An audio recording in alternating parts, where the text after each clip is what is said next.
Alright, ladies and gentlemen, tonight is the night. It is the end of collecting Riddler stuff, as far as I know. We're going to do this thing. We've got 7 trophies left, and then we are finally putting Riddler in his place. And then tomorrow will be the continuation of the story, then the Mr. Freeze stuff, and then the challenge maps. We'll be doing all the challenge maps, because look, I have 8 challenge maps, like stars, done out of 252. It erased all my challenge maps are gone. Like, all my points just kaput.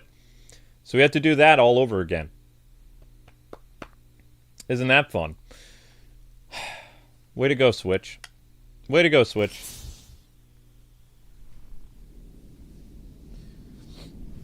So, a lot of people have been questioning the, I guess you would say, validity of the... Have you guys heard about the MMA Pizza Hut girl? Or pizza fighter, as they're calling her? Somebody is like, it's not possible to be jumped by 3 people and win. It's like, yes, there is. I can use mine as an example, too. When I was 17 or 18 years old in a Chicago-based high school, like outside of Chicago, I was jumped by 3 men that were bigger than me. And I was in the basement. The basement is where a lot of gang activity and, you know, stuff you didn't want to happen. You get shakedown for money, mostly cigarette money and things like that. And I got approached from all 3 sides. There was a guy coming up behind me, there was a guy in front of me, and there was a guy to the side of me. Now what happened? Well, it happened very quick. The guy lunged at me.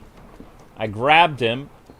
I threw him as hard as I could, grabbed him by the neck, tossed him over my shoulder so he would hit into the locker. His head collided.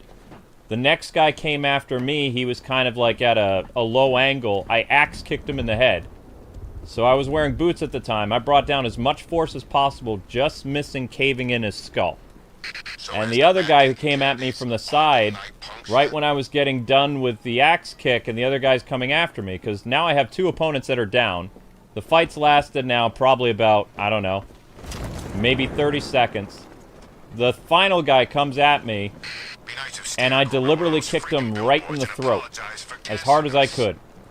Because you have to remember that when you're being attacked 3-on-1, it's not about being honorable, it's about surviving. Because you don't know the intentions of these guys. I didn't care if they lived or died. It was a do-or-die situation. I kicked him in the throat. He made a gargling noise. And that was the end of the fight. So yes, it is possible to survive a 3-on-1, but you can't fight, you know, correct. This Pizza Hut girl, who was jumped by 3 girls, and 2 guys tried to come after her too. The very first person, which was the ringleader of the fight, the girl who tried to jump the Pizza Hut girl, she did what's known as a neck throw. So the girl came after her, and she grabbed her very quickly, got behind her, and tossed her by her neck, and threw the girl so hard on the ground that she bounced. Now what this did is this caused the other people coming after her to be demoralized. As soon as the people the other 2 girls who were coming to fight her, as soon as they paused, the Pizza Hut girl is already on them.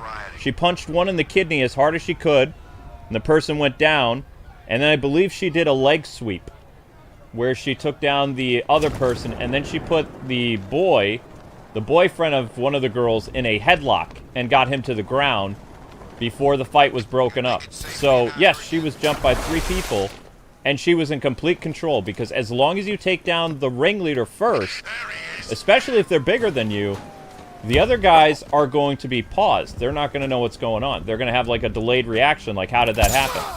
Same thing happened to me. When I took care of that guy by throwing him into the lockers, I don't know if he was the instigator or what, but the other 2 guys fell like dominoes. And these were big guys, so you have to understand that I couldn't hold back.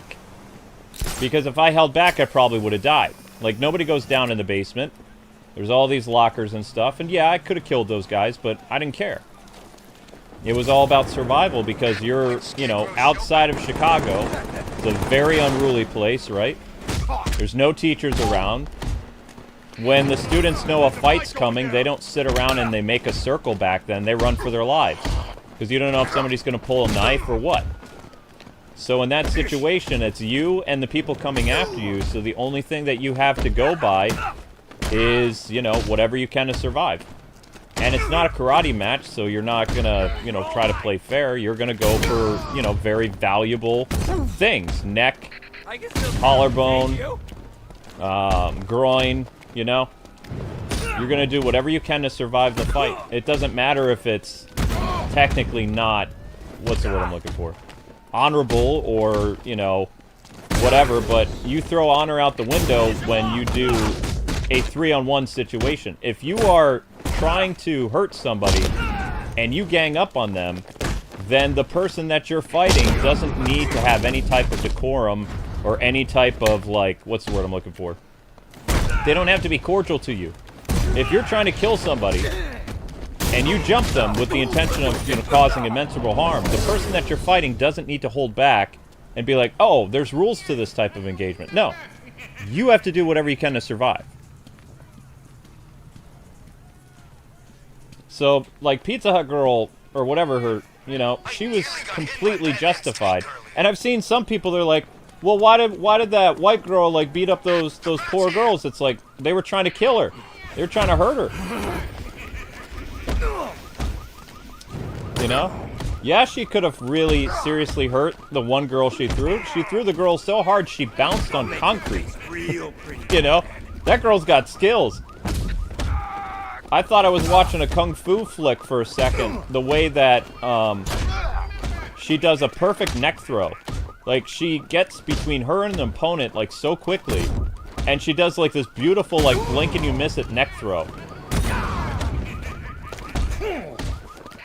And then she just goes after the other two people without any problems. And then before the boyfriend can do anything, she completely does, like, a chokehold on him. You know? So, and this girl's only 16 years old. So yes, a martial artist with training and discipline can easily take down, like, a 3-on-1 situation. Provided that the martial artist is not being nice.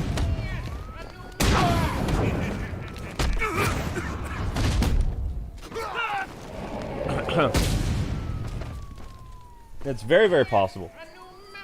Wow, coming in with the clutch on the last day, huh, Carlos? Thank you very much, buddy. Nice to see you.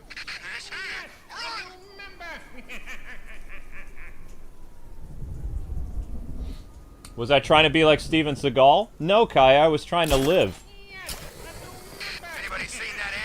I was jumped by 3 gang members at my school. I didn't know what their intentions are. You can't worry about that. It has nothing to do with Steven Seagal. It's a 3-on-1 situation. There's no one around to help you. What are you going to do? You either die or you fight. I had no other, you know, my life was in danger. I fought as hard as I could. They put me in a corner and I went all out. And I would do it again. If I was put in the same situation again, I would do exactly the same thing and I would win. It's about survival. It's not about being polite. There's no such thing as a polite fight. It doesn't exist. No such thing. Every fight is a fight for survival. Especially if you're being jumped by more than one person. If you're only fighting one person and they don't have a weapon, then yeah, you might not want to go, like, you know, kick somebody in the throat or something like that. That's kind of excessive force. But if there's, like, a gang of people coming after you, you can't worry about that kind of stuff. It's you or them. And I'm going to choose me every time. Freaking panic attacks, freaking fear gas. I barely breathe the whiff of this. The only way that you're going to win a 3-on-1 is if you fight rough. You're going to have to fight hard. You're going to have to fight nasty. And, you know, if somebody's bones breaks or something like that, it's their fault for jumping on you. You have no other choice. No other choice. Looks like the bat came out on That's top. Why when you're put into a life or death situation like that, you can't even think about it. You just have to let your training take over. You have to see the opening, The reason why I did a throw from the first guy is because he left himself open. He threw a punch wide, I grabbed him, I tossed him into the lockers really hard. And then the other two guys were off balance, so I took them out real fast. But I didn't show any mercy. An axe kick is technically not something you're supposed to do because there's a potential of, you know, caving in the guy's head. And I was wearing steel-toe boots.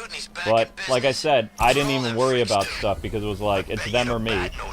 And then when I was coming, when the other guy was going down, it's not like I finished him off. I hit him once, hit him really hard, the heel of my boot. And then as he was going down, the other guy was coming to me at the side and rushing me, you know, expletive, expletive. I happened to be low enough at the ground, I got a roundhouse off right where his larynx was. Bam! And he went down going... So, you know, he was too busy, like, gargling on the ground. And I did that move twice. I did a roundhouse to the guy who pulled the knife on me by my car, too. It's a very effective move. You know? They're not... People are expecting you to kick them in the face or the stomach. I go for the neck. It's, you know... It easily makes a person very, what's the word I'm looking for? They're not expecting it. And when they're hit there, it's a lot different than hitting somebody in the face. You hit somebody in the face, they kind of like, you know, I wouldn't say they shake it off, but they get dazed. If you hit them in a more sensitive place like their neck isn't very strong for one. You know, it's going to knock the wind out of them, or, you know, it could break something.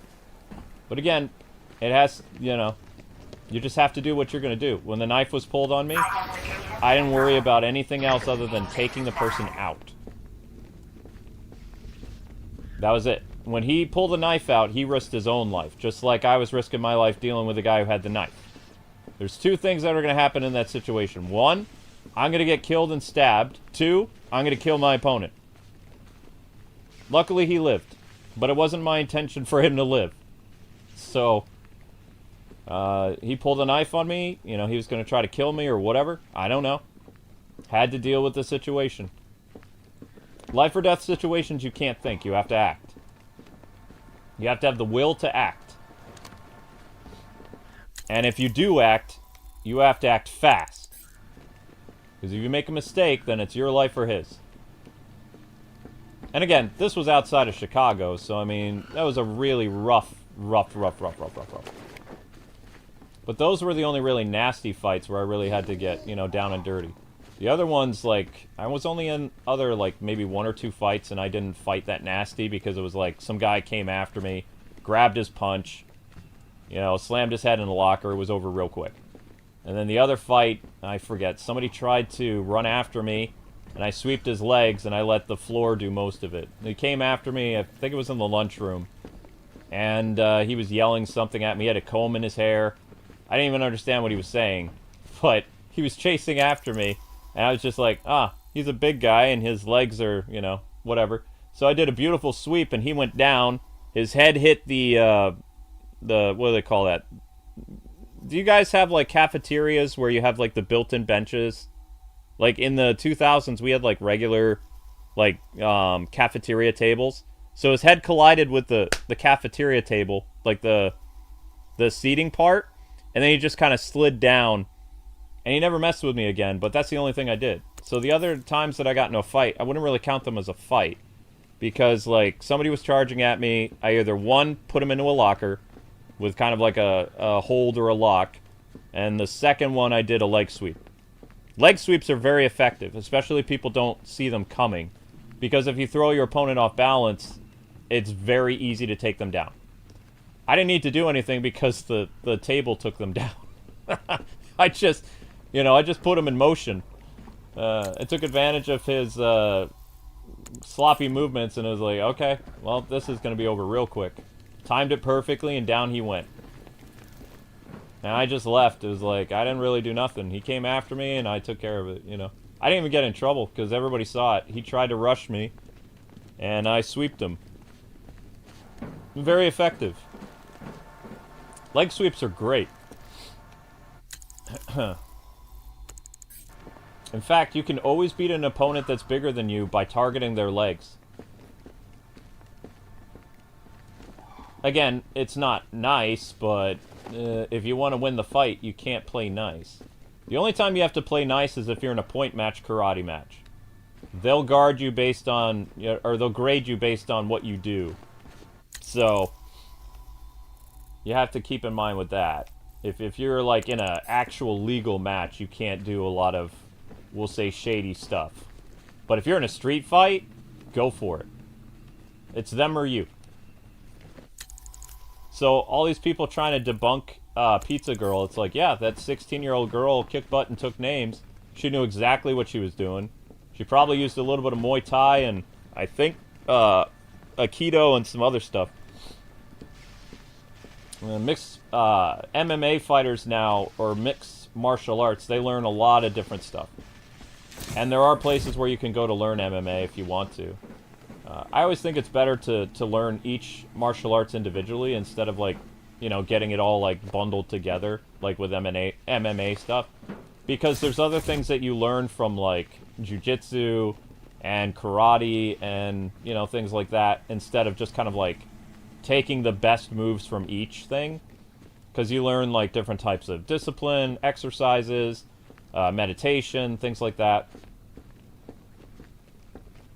So it's good to be like, alright, I want to learn karate, I'm going to take like a year or two of karate. Then I'm going to take some judo on the side. And then if you want to take MMA or Muay Thai or something like that, you have like the basics of martial arts like right there. As well as in karate and jiu-jitsu, they teach you how to take a fall, and they teach you how to block properly. I don't know if MMA, they really go over, you know, the proper blocking techniques, or if they just like go full, like, you know, strength on strength. I don't know. But both jiu-jitsu and karate teach you a lot of, like, you know, proper blocking procedure, which you need. Because if you go into a fight and you don't know how to block or defend yourself, you know, your face is going to end up looking like Swiss cheese, even if you end up winning, you know, out of pure luck. You have to know how to block and counter your opponent. So jiu-jitsu is perfect for that, because you use your opponent's body mass against them.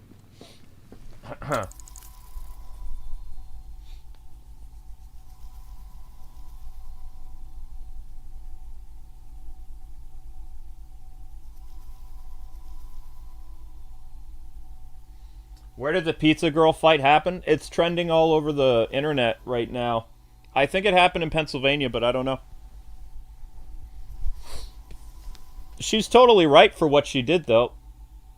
You have to understand that if you gang up on somebody and it's like a 3-on-1 or a 4-on-1 situation, you can't be crying that the person who fought you really hurt you bad, like broke an arm, broke a rib, broke your collarbone.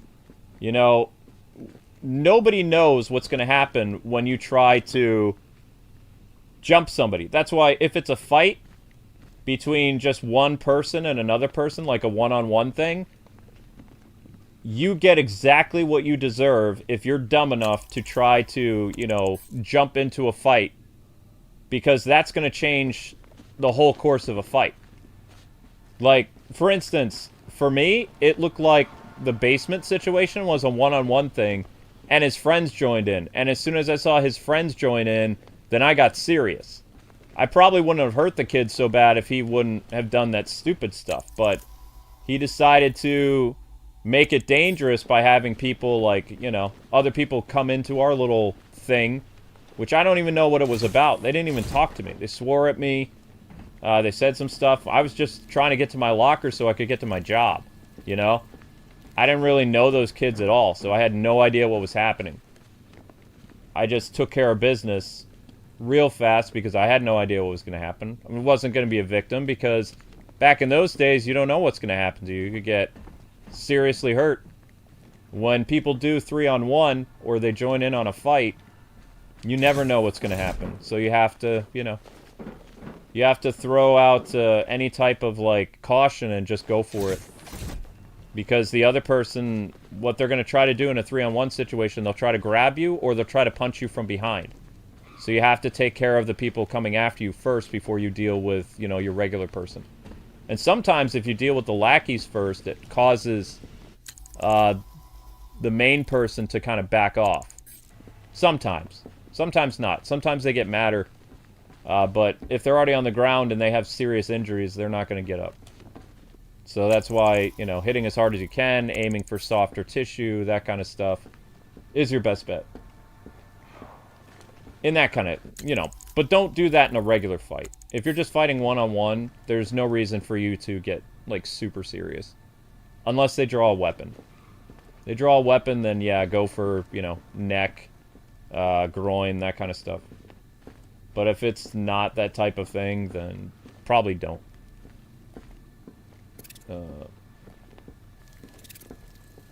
Can I go through that? I've been walking past this whole time, and that's where it is. Yay! It counts! 6 riddles left. This is patently absurd. You should have literally died from the mental exhaustion hours ago. Well, that's why I space up my streams, Riddler. Ha! There is no mental exhaustion. Not really. Wait, are all the riddles here? No, they're not. How can there be 6 riddles left when there's stuff over there? Oh, the exit signs are confusing. 1, 2, 3, 4. Oh, those aren't... That doesn't count. 1, 2, 3, 4. There's 4 riddles. And then you have all these little thingies to destroy. Okay. So there's another creepy thing here.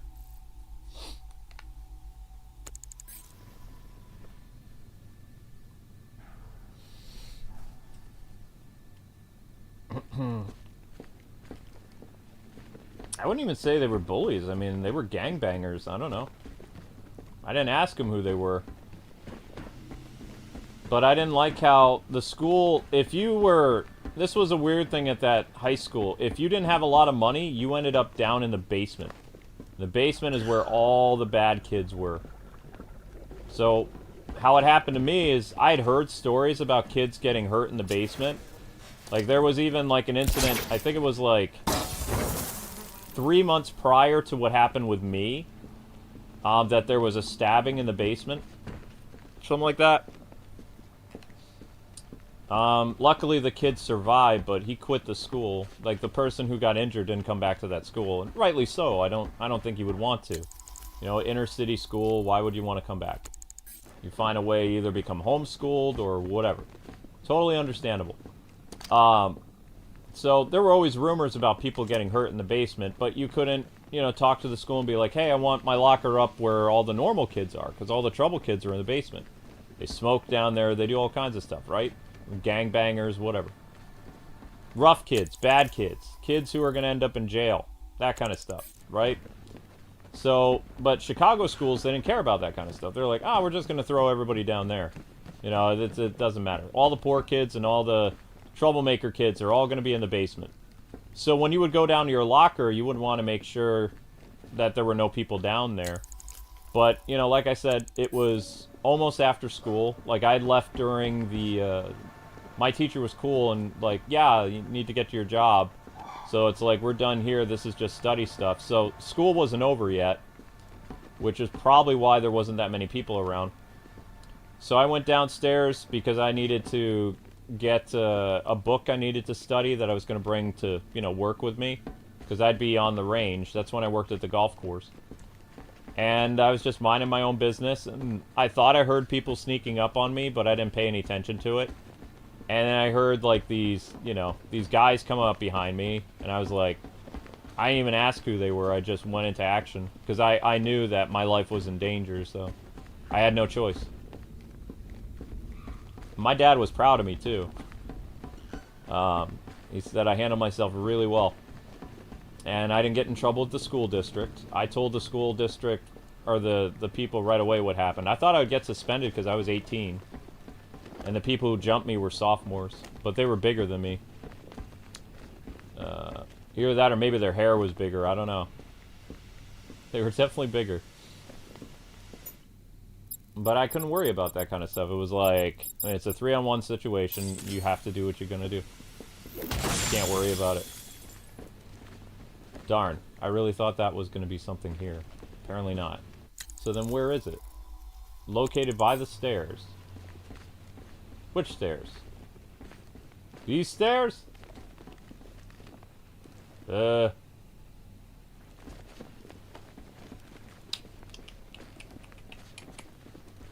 no, bullies are completely different than, bullies don't hang out in groups of 3 either. We call those, if you're hanging out with a group of people and you're trying to jump somebody, that's not a bully, that's a gang. It's like a gang-related thing. Because that's what gangs do, is they jump people. Especially high school gangs or junior high gangs. That's kind of their thing. That's how they inflict a lot of harm on people, is they, you know, they fight unfair. So it's kind of funny that the internet is freaking out over Pizza Girl, but Pizza Girl was completely in the right. Yeah, she broke, I think they said one of the girl's ribs broke, probably the one she threw into the ground. But, you know, she wasn't worried about it. If you look at the footage, she's being chased by 3 other people and a dude. So it's a 16-year-old girl versus three semi-large women and the boyfriend of one of the women. So she did everything she could. And she did an awesome job, too. Like, martial artists all over the world are praising her, too, saying that she has great form. She's got, you know, she was completely calm. People are like, well, she screamed. It's like, you scream to throw off your opponent. When I fought the guys in the basement, I yelled a little bit. Also, I was trying to make noise so people would hear. But you scream or you shout as a way to intimidate. Yeah! You know? You come after someone and you're like, Kya! And they're like, what? And it's like, BAM! Also, when you shout and you do a punch, it hypes you up more, so it, like, impacts more. In martial arts, they teach us to yell. Maybe because it adds force to the punch? I don't know. I never understood why we have to yell. I would think if we're quiet, it would probably work better, but I was trying to make as much noise, too, so people would come and help, because I thought I was going to die. You know? Like a 18-year-old kid. I don't have a lot of muscle mass or anything like that. I just did what I could, you know? And even me being loud, nobody came. I had to go talk to a teacher on my way, like, to work. I wasn't going to stay for the police. I said, hey, there's 3 guys unconscious in the basement. They might be armed. I don't know. And I gotta go to work. They jumped me, I took care of it. That's all I said, you know? And then I almost got suspended, but I didn't. Because one of the parents of the kid was, like, really angry. Because, you know, I kicked him on the top of his head. But, it is what it is.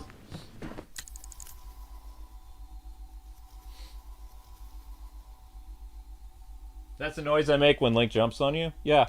I don't know, did anybody ever learn why we have to shout when we do martial arts? Like, what was the meaning of it? I was never really paying attention to that part. I just know that everybody in class, basically how I approached it, is everybody in class would yell, the teacher would go, hup! And then you go, yeah! And you'd be like, 100 back! And continue. Or all this other stuff. Be like, bow to your sensei, bow to each other, begin. Ha! And you fight. Ha! And then you stop. Maybe I missed, like, the first introductory class where they explained why you yell. But everybody yells.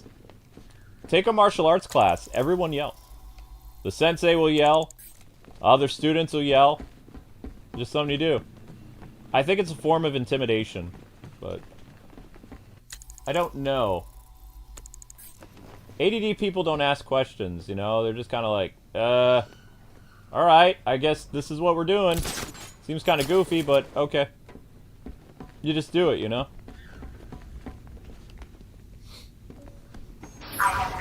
In judo, I don't remember really yelling. Judo, we're quiet. The sensei I had for judo, I don't ever think he spoke really very much.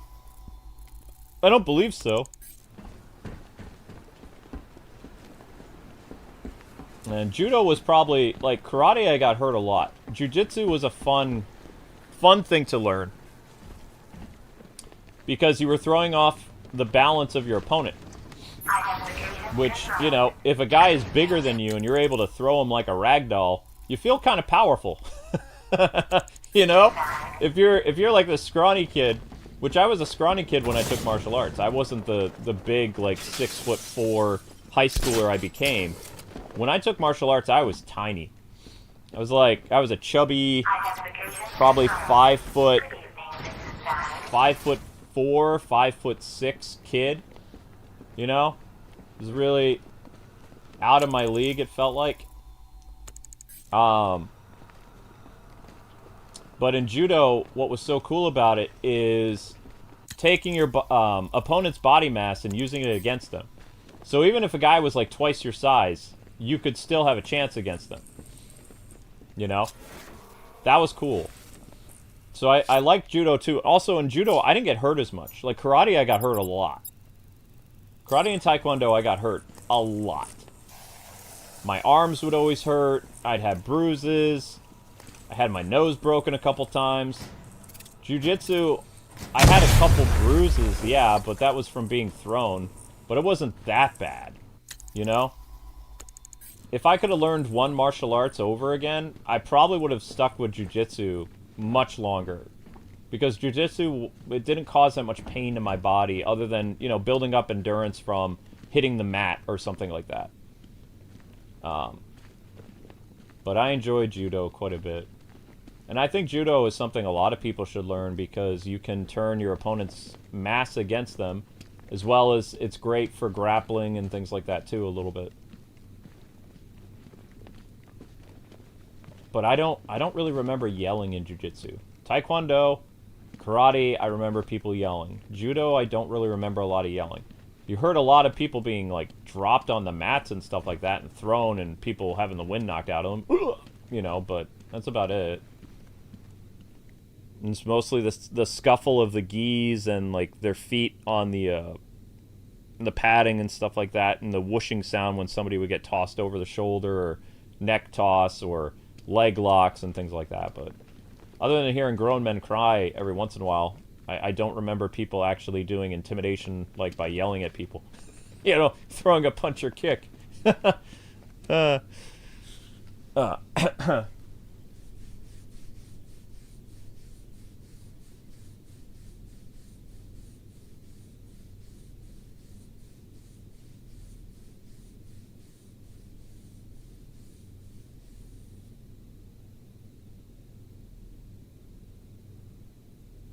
You haven't done any sparring in karate? Do they not do sparring anymore? Because we did sparring in the 90s. You got hurt, though. Maybe that's why they don't do sparring as much. I had my nose busted. The first time my nose was broken, I didn't even know it was broken. I hate that. You know? I'm like, am I sweating so much? What is this? And I look down and it's like, ah! It's like my nose is all like, and I've got like cartilage and stuff dripping down. What happened was I thought I blocked, and the tip of his toe was so quick, it connected with it was a beautiful kick too, because I didn't even think it touched me. But it was like, apparently, the force of the kick was so much that it bent my nose sideways. I had to have my nose, like, whatever they did to it. They had to do something to my nose, but when I went down to grab the towel, I was like, oh, wow, that's a lot of liquid. Like, he must have really opened up my sinuses. And then I looked down and I was like, oh, my gosh. And as soon as I saw it, that's when it hurt. Like, when I when I looked down and I saw, like, this oozing stuff, and I've never seen that much blood in my life. I was like, oh, my gosh, I'm going to die. That's what I thought. I'm going to die. And the teacher was like, oh! He was like, oh! He says, yeah, that can happen. He says, you should go. You should go and get that fixed. It's like, you're dismissed for the day. It's like, you were going to have me stay? You're gonna have me stay? Okay. The second time my nose was busted was in Taekwondo, and I thought I blocked the guy, and he got me with a palm strike to the side of my face, and he broke my nose. He didn't break it as bad as the first guy, but he broke it. So after, like, that's why you can hear my nose is messed up. Like, my air passages and stuff like that, you can tell I've had my nose busted a couple times. Because, like, the way that I breathe heavy and stuff sometimes, like, my nose is all... That's why my nose is, like, a weird shape, too. It's probably because it's been broken a few times. That's the one downside of martial arts, is you get hurt. People don't understand that. You will get hurt. Sometimes it's accidental, sometimes whatever. It happens. So, you have to be careful. But even if you're careful, you have to watch out for the other person. And if you're not watching out right, oops. And there's nothing you can do. It's not like you'd be like, I'm going to sue you. It's like, it happened in a sparring match. It's not like the guy did it purposely. The only time I would say that somebody did something purposely to me is when I was talking smack to a dude who was older than me. And even though I hate to admit it, yeah, I was a little jerk. And I talked smack, and I won the match, and bow to each other. I went to go talk to... I thought it might have been a girl in my class. I don't know. I was doing something. I put my back to the guy, and he kicked me, like, right where the spine meets my thing, and he sent me flying. And he was not happy. And Sensei wasn't happy, and then Sensei dealt with him. But the back pain that I have is not from my car accident. The back pain I have is because I was snarky. and I got sucker kicked by a dude who was, like, well past my weight class. And I may have deserved it, you know. The gentleman was balding a little bit, and I made some very funny remarks about his hair. And looking back, yeah, probably wasn't very nice, but I still think the jokes were funny. But I had a problem of running my mouth, you know, especially if I was winning a match, I'd get really cocky. I'd be like, oh, that's the best you got? Okay. Come on, old man, let's try again. Oh, sorry, did I hit you so hard your hair is thinning? Like, you know, that kind of stuff. It was just polite, not polite. It was snarky banter.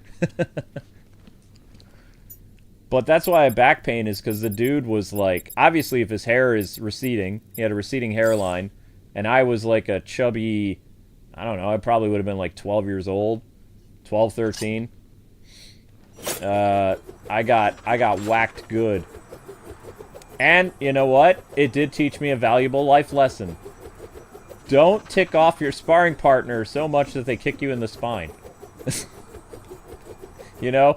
Maybe save that kind of stuff, like when you're far away from the opponent, after you win the match and you're sitting down away and he's on the other side of the room. Because he's probably not going to jump you in the parking lot. Probably. I already did this one, didn't I? Shoot. Okay, we're in the wrong room. Wah, wah, wah, wah. Yeah, I was snarky. Snarky, snarky, snarky, snarky. I can't help it. It's just how my sense of humor was. ADD people are kind of bratty. We are. It's a character, what do they call it? Not a character trait. Character flaw, I believe. ADD people are just really funny and snarky, and we have no tact. So, like, when other people have, like, the gumption to maybe not do that, don't keep doing that. What do ADD people do? We keep doing it. We keep going. Even when everybody else is like, no, no, no, you don't want to keep pushing that. It's like, push what? I haven't even started yet. And by that point, it's kind of too late. It's like, oops, might have gone too far. Because it just doesn't register, you know? It's like, maybe it's taking the teasing a little bit too far. Just like with my wife, you know? Sometimes I tease Amber a little bit too much. And I don't pay attention to everything that's happening around me. And then it's kind of like, oops. My bad. Simon Stagg. Simon Stagg. Open. Did you open? Oh, I have to literally open it. Oh, okay. Well, that's lame. Where are we going now? I feel like I've already done this. I feel like I've already done this. Oh, that's... Okay, so that's gonna go out the window. That's gonna go out the window, then.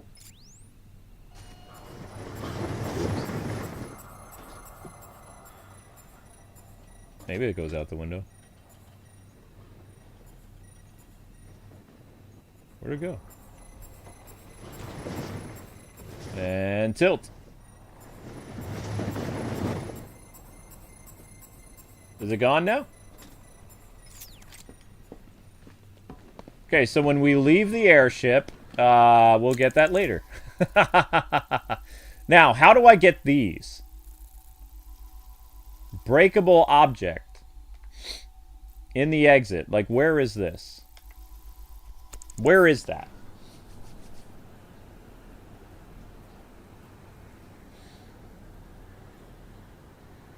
You're a New Yorker? Talking smack is normal? To some extent, Joseph. I mean, this dude... Look, I'm middle-aged now, right? How would you feel if you're taking a self-defense class and you're dealing with a talented, yet snarky kid, and you're getting really heated, and you're trying your best, and this kid is so much better at martial arts than you are? And he's just been egging you on for the past, like, 5 or 6 minutes. What would you do? You'd want to put that little punk in his place, right? Maybe. Or if you're the bigger man, you just walk away. But, I kept going. And then, you know, Sensei was like, bow to me, bow to each other, turned around, pop. And I was like, ooh, yeah, I should probably not have done that. But also, at the same time, as an adult, you shouldn't hit kids. Like, you as an adult are much stronger than a 12-year-old. So if you hit a 12-year-old, you can do serious damage. Like, my back, I'm older, and I still have back pain sometimes. Especially when it gets cold. Like, I took the hit like a champ, but it was a guy who was so much bigger than me. And because there wasn't a lot of people in that class, you know, it's not like you could... My choices for sparring partners for that night was a 14-year-old girl, a 38-year-old man, a 10-year-old, and a... I'm trying to remember. I think there was like there were two 18-year-olds, and they would always spar. Like two 18-year-old guys, Korean guys or whatever. And, you know, it was a class that didn't have that many people. Like, for that class. Like, they had other classes, but the one that I had available or whatever. So, and I'm sorry, but I'm not going to hit a girl. So, even in sparring, I didn't believe, you know... I know, equal opportunity, whatever. But... I didn't... old-fashioned. I didn't... Even as, like, a 12-year-old... And also, the 14-year-old girl was cute. So I didn't want to be responsible for, like, breaking her nose or, you know, doing something accidentally. So I wasn't going to fight her. She usually sparred with, like, the 11-year-old kid or something like that. And the 11-year-old was, like, really gifted. Like, he was, like, a feisty demon. I went up against him once or twice. And he was so fast. Little Asian kid. Quick as lightning, that guy. If he stuck with martial arts, he probably became a pretty good fighter. Because as an 11-year-old, that kid could... Woof. That kid was intense. When he would yell, though, it was like the sound of a shrieking eel or something like that. Or like, it didn't sound... It didn't sound intimidating as so much as it sounded like obviously, 11-year-old kid. But it sounded like a little kid, like, shrieking. It didn't sound intimidated at all. It was kind of sad. But, I mean, you know, he's 11 years old. But yeah, I wasn't going to fight the girl. I know. Whatever. So those were my options that night. And, the guy wasn't bad for somebody... I'd been taking martial arts by that point for a little bit longer than him. But he was a pretty good study. Like, he was doing pretty well. But, you know, me, I like to talk smack. And especially, I was doing really well in the sparring thing. But I took it a little bit too far. Because that's what I do. I don't... Like I said, I don't have a stop. I have a go. Like, I don't read the room very well. That's why I have a wife. My wife is like my bumper. when we have social stuff, she can basically give me a look, or she can squeeze my hand, and she can let me know you're kind of going too far, and then I stop. But me, myself, like, I don't have those types of checks and balances in my head, because I don't really think I'm doing anything wrong. It's not like I'm swearing at the guy. You know, I'm not making fun of... I'm making fun of his lack of hair a little bit, but I'm not going too far. I'm just teasing him a little bit. But, you know, even teasing people a little bit sometimes is too much, you know? But it doesn't register. Like, an ADD brain is different than a normal brain. It doesn't process. It's like, oh, really? This is me being mean? I didn't realize I'm being mean. You know, you don't have any idea. You're like, okay. I guess I went too far. My bad. You know? But it doesn't, to us, it doesn't feel like you've gone too far. It's like, kind of like, ah, maybe he's just sensitive or something like that, you know? You have no idea. And then, of course, there's consequences for that. The consequences was I got kicked in the spine as a little kid, and I went flying. Like, people are always like, I want to know what it feels like to fly. It's like, I've experienced flight. It was not pleasant. I went soaring. I was Supermaning that for like a millisecond in the air. You know, whoop. And then I had a rough belly flop. Ugh. The sensation of flying through the air was nothing like I imagined it would be. But, you know, I can laugh at it now because it was so long ago. But, yeah, I would probably not do that today. I'd be like, yeah, I probably shouldn't do that. Should probably not alienate the people that, you know, you're supposed to be fighting or whatever. I did learn my lesson, though, because when I got into those fights in high school, I didn't talk. I, like, Batman'd it. I didn't say anything. I shouted, you know, did, like, martial arts yells, but I didn't talk to my opponent at all. I didn't, like, do the Nightwing thing and been like, you know, oh, you're pulling a knife on me or whatever. I just, you know, went into action. I didn't say anything until... No, I don't think I ever said anything to the dude. The dude in my car, I didn't say anything, and the guys in the locker area in the basement, I didn't say anything to. I didn't think that, you know, I could diffuse the situation with talking at that point. When you're being surrounded by people, they're not there to, you know, diffuse or kind of be like, oh, yeah, we can settle our differences with talking. No. When you're getting surrounded by people, you have to act. There's nothing you can do. There's no, you know, we probably shouldn't fight. It's like, I wasn't going to do anything that would lower my concentration because, you know, as soon as I felt like I was being surrounded by people, it was like, you know what? This is gonna get nasty, but I'm gonna survive. That's what I was telling myself in my head. I'm gonna live. No matter what happens, I'm walking out of this. I'm going home, and I've got my family waiting for me, and you know. Then I almost messed up though, because it was like, you know, I was panicking a little bit for like a brief second. It's like, what do you mean? What do you have? You don't have a girlfriend. You have nothing. You know, and it's like just completely dismiss those thoughts. And just focus. The key thing that you need to do is you have to concentrate. You have to. Like, a person who's going to win fights is someone that has calm mind. If you're panicking, your movements are going to be sloppy. You're going to, you know, second guess yourself. You can't be worried about, you know, the health of your opponent when you fight. And you cannot worry about... anything really. You have to clear your mind and you have to be calm. If they insult you and things like that, you can't get angry. You just have to... I was called all kinds of, like, nasty white slurs back then. You know, in the basement or whatever. Like, poor honky, all kinds of stuff. Which is not a term that they use anymore.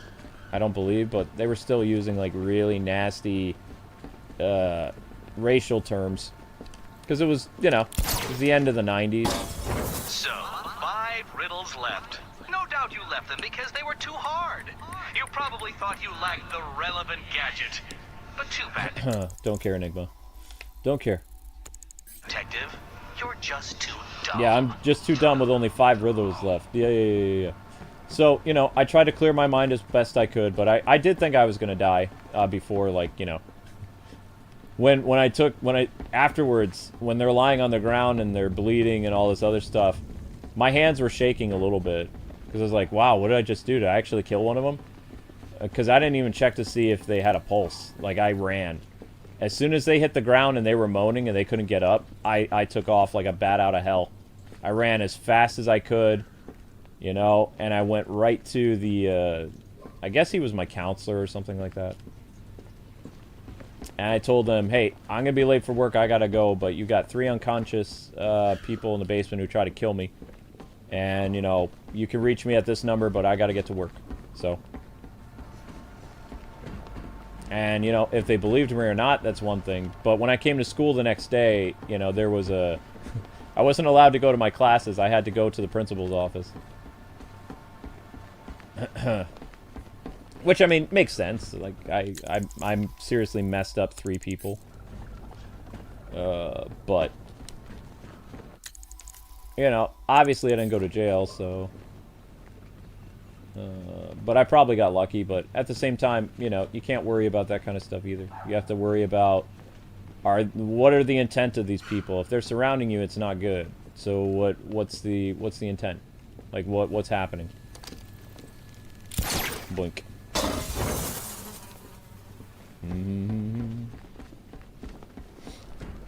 Almost there. You know, this is a lot easier than I thought it was going to be. I thought it was going to be one of those nasty riddle thingies. So far, so good. Could still get nasty, though. Aha! Boink! Dun, dun, dun, dun. What? Where's that one?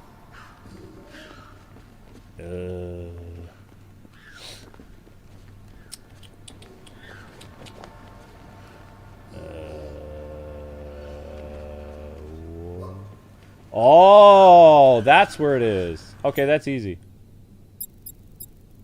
Dun, dun, dun, dun.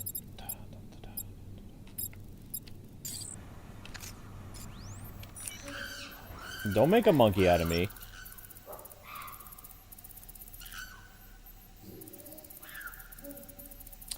I don't think I got into any skirmishes in New York, though. I only ever fought in Chicago.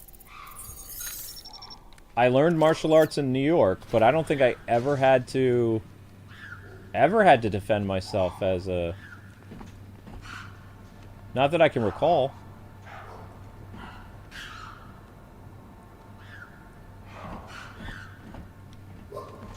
What did we open up? This? Is this another one of those monkey move?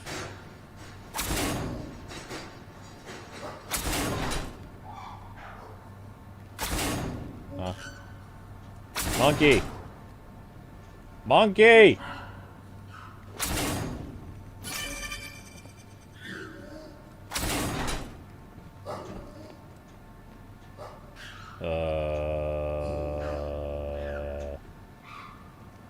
Where's the riddle trophy? Monkey! Monkey!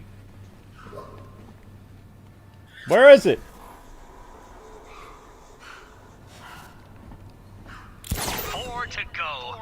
I am oiling my mechanisms in anticipation of our confrontation, Detective, but I expect you'll disappoint me. Yeah, I can't remember of any instances where I had to fight for my life in New York. It only happened in Chicago. New Yorkers, for the most part, weren't jumping each other. I have no idea what was... Chicago was just messed up. But you know what? I'm really thankful that I did learn how to defend myself, because I probably would have died a long time ago as a young person, because, you know, that school was rough. And then my mom would have been right. My dad, you know, my mom didn't want us to go to school there because she said that school was very bad. Because you couldn't just... It's not one of those... How do I put it? I wasn't looking for trouble. I was just trying to go to school, you know?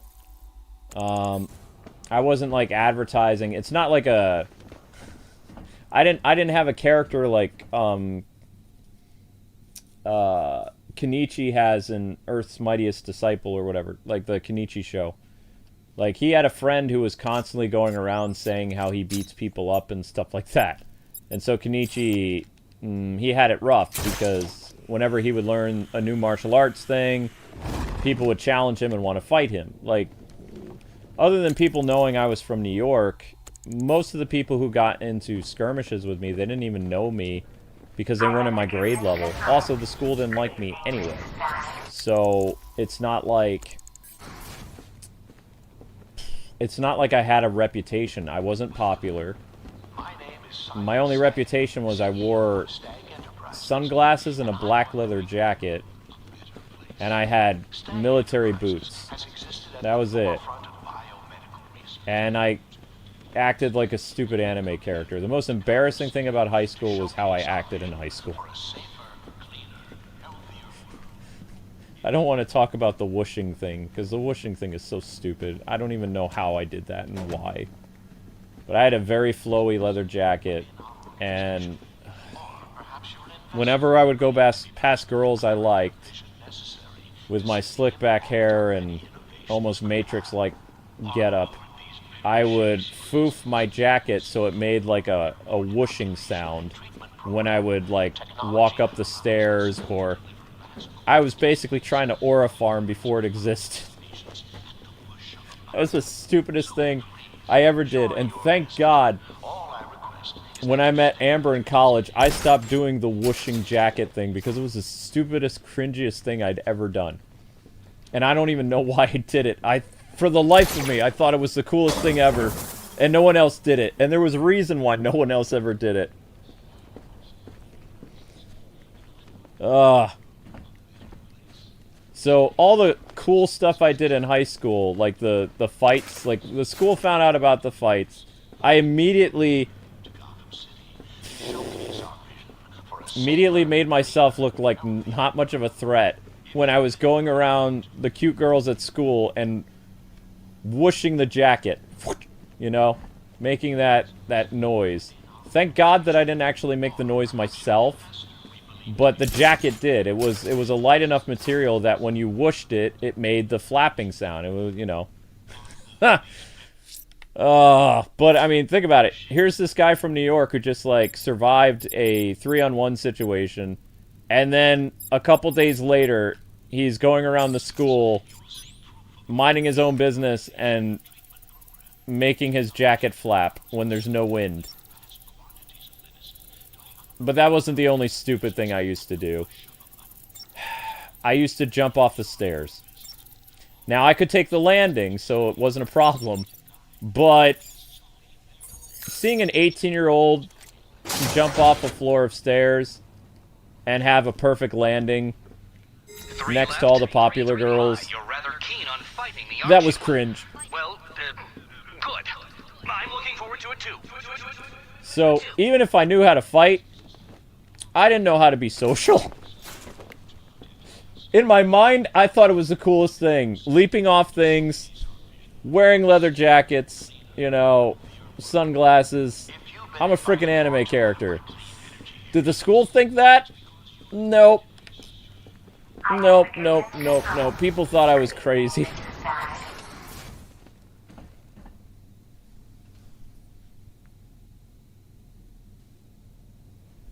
No, I wasn't trying to dress like Steven Seagal.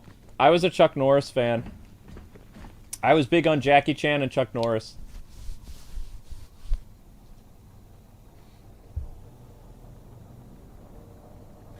Do I have a pic of myself in high school? I will never show it. I had slick back hair, black leather jacket, in every picture that everyone took at high school. You would always find me in that black leather jacket and sunglasses. Before The Matrix was a thing. Matrix came out in 1999. I was dressing like that in 1997. I don't know why. Because The Matrix came out, like, right at the end of the 90s, I believe. My sophomore year, sophomore and freshman year, I was wearing black leather jacket, sunglasses, and the steel-toe boots. Relaxed fit blue jeans. Not black blue jeans, like actual blue. And I had a purple t-shirt. Because my favorite color was purple. So it was black leather jacket, purple. I basically... It was almost like I was dressing like a Power Ranger. I don't know. I was a stupid teenager. What do I know? I didn't know fashion. I didn't have a girlfriend. I didn't have anything. Anytime I did something cool or, you know, impressed a girl or they found out that I could fight or something like that, 5 minutes later, I would just be acting like a total goofball. Or, you know, I didn't understand social cues. I didn't know how to talk to people. It was embarrassing. That's why, if I could redo high school again, I would, especially if I was, you know, building up cred that I, like, beat the tar out of 3 guys that were trying to kill me, I would not go and do something stupid like a couple days later and jump off the stairs like I'm in grade school. Because I was thinking, oh yeah, the girls are going to think I'm so tough because I can leap off those stairs. And then one time I slid down the banister like I was Marty McFly. I didn't get the same reaction that, you know, Marty McFly did. People thought I was kind of crazy. And, I mean, rightly so.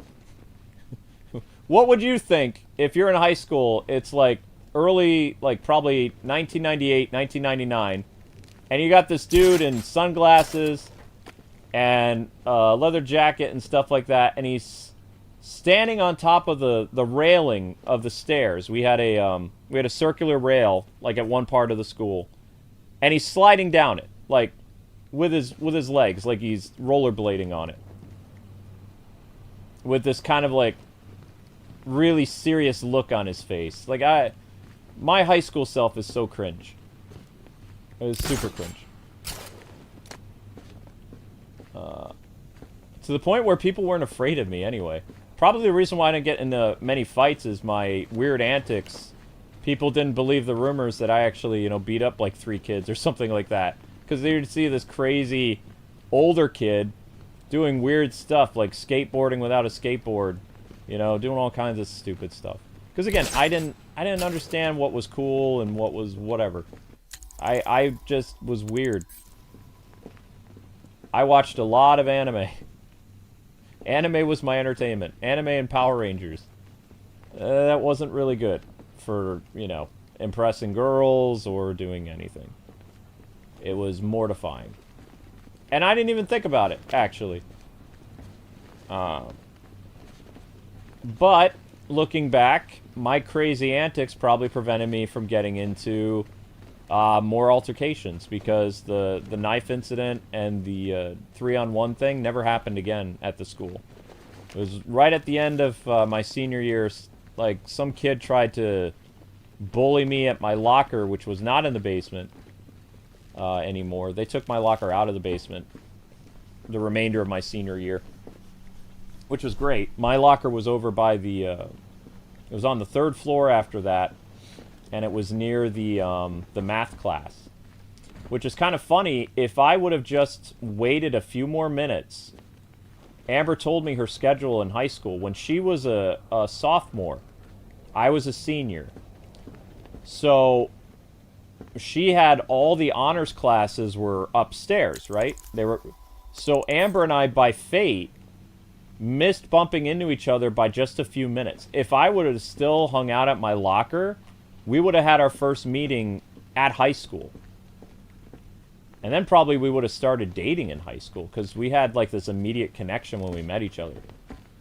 It'd be very interesting to see what would have happened with my life if Amber and if I had a girlfriend in high school, I probably wouldn't have done a lot of dangerous stuff.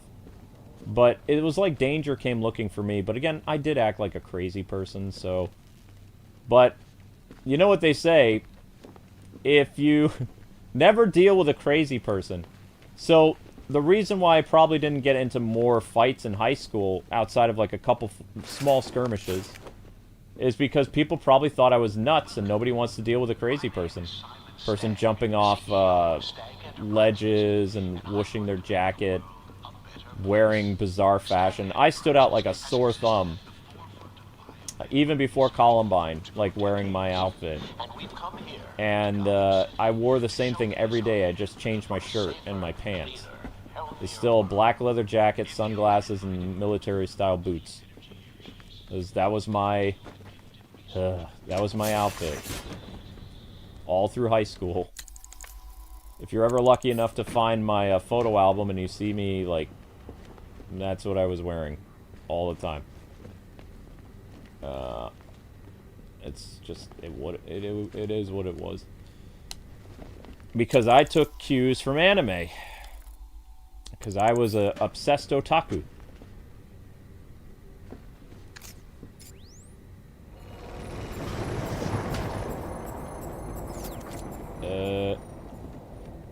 What is that? Is that it? I think I've been here.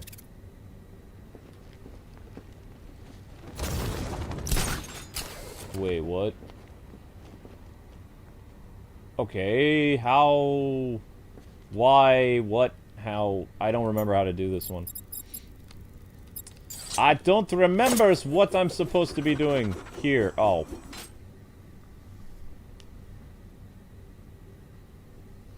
I probably was inspired by Blade. Probably. But there was anime where guys were wearing all black.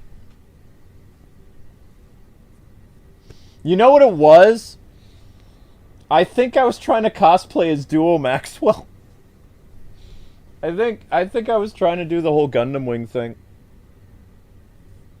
And what other anime they wore all black? Hang on. Anime main characters that wore all black in the 90s.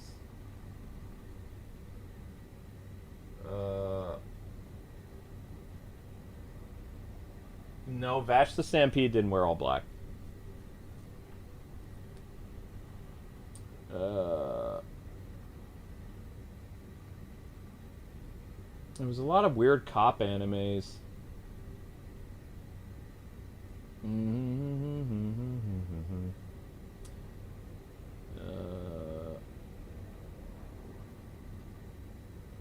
I don't know, I just really wanted to be I was inspired by superhero stuff in anime. I just wanted to be cool, you know? High school's everybody's way of, like, reinventing themselves, usually. It didn't work for me. If anything, it worked in the opposite.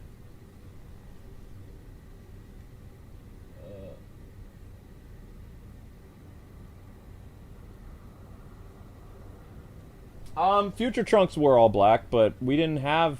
I don't think Trunks was on TV where I was. Yoink. Wrong game. Dun dun dun dun dun dun dun dun dun. Nani?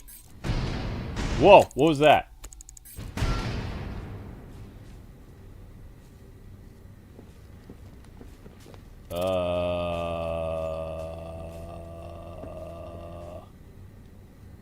What is that? Oh.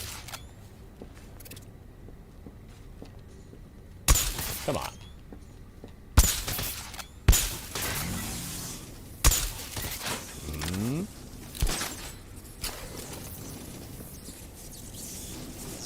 Two left? Two riddles remaining? It's impossible. It's like I've been transported to some alternate reality where you are the genius and I am the idiot with an overinflated sense of his own abilities. Ha! He's wilding out there. Oh, it's funny. Poor Eddie. Eddie's going cuckoo for Cocoa Puffs. Honey. Alright, how do I get out of here now? Oh, I just walk this way, right? You think that's funny? as soon as it was out of high school, I ditched the all black attire. I no longer dressed like the Black Ranger. I learned my lesson. I was like, girls don't like the bad boy. I really thought... You want to know what I thought, too, after I cleaned the clocks of those guys? I was a senior in high school. I just survived getting jumped by some of the biggest, baddest, like, gangbangers in school. And I, like, you know, I really messed them up. And if they didn't come back to school, I think they got arrested. I don't know. I don't care. But that would have been my time to get the honeys. You know? But... that's not the only thing I used to do. You know how anime characters don't talk very much? I did have girls approach me. Oh, this is so embarrassing. I had girls approach me, and I would either respond with one-worded answers or, well, nod or not say anything. It probably came across very rude, but I was just mimicking the cool guy stuff I saw on TV. Because I didn't have a lot of friends. I didn't know how to date. I didn't know anything. You know, I was just this badass from New York that could take care of himself in a fight. I didn't really have any... I was really looking for that Kelly Kapowski girl in high school. You know, that I wanted that high school romance, but when girls... I was so shy I didn't know how to talk to girls, so I just didn't say anything. They would come up and they would talk to me sometime, and they'd be like, do you know what this problem is, or are you gonna eat lunch? It's like, I already ate. And they're like, oh. It's like, yeah. And they're like, well, what time do you usually eat? I'm like, depends on the day. And she's like, what? I said, yeah. And I'm just thinking in my head, idiot, idiot! She's trying to start a conversation with you! So yeah, that... But the funny thing is, it worked with Amber. When I came back from New York, I changed my style. I dressed like City Hunter when I came back from New York. I still had a leather jacket, but I wore a blue jean, very 90s. I had a blue jean jacket, like a blue jean, what do they call it? Like a blue jean, button-up shirt. I wore a white, I modeled my fashion after anime characters. I don't know why. But the City Hunter phase was like 2002 through 2005.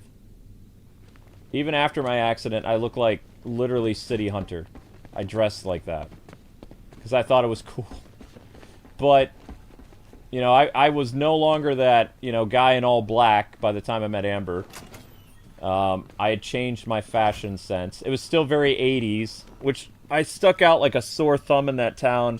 I wore black Converse sneakers, 80s style blue jeans, blue jacket with my leather jacket.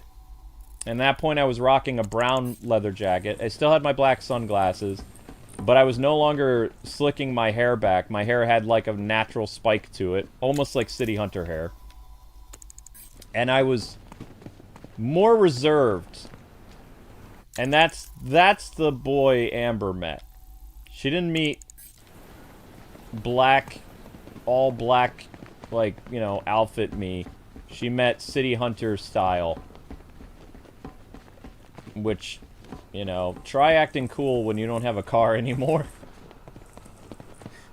But my same, like, one-worded answers and, you know, Amber being like, you want to go eat? I'd say, uh-huh. And then we would go eat somewhere or something like that. And she's like, I gotta get home soon. Can you drive me home? I'd be like, sure. You know? So she would do all the talking in our relationship. And I was like, wow, it does work. You know, because I was such an idiot. But Amber was just one in a million. But every other girl that ever approached me in high school, I was such a cringy geek. That's probably why it didn't work out. You want to know why I assumed stuff? is because I messed up with that girl Amber Moon. Like, I talked too much and I said she was in a cult and I got, you know, a horrible high school experience. So,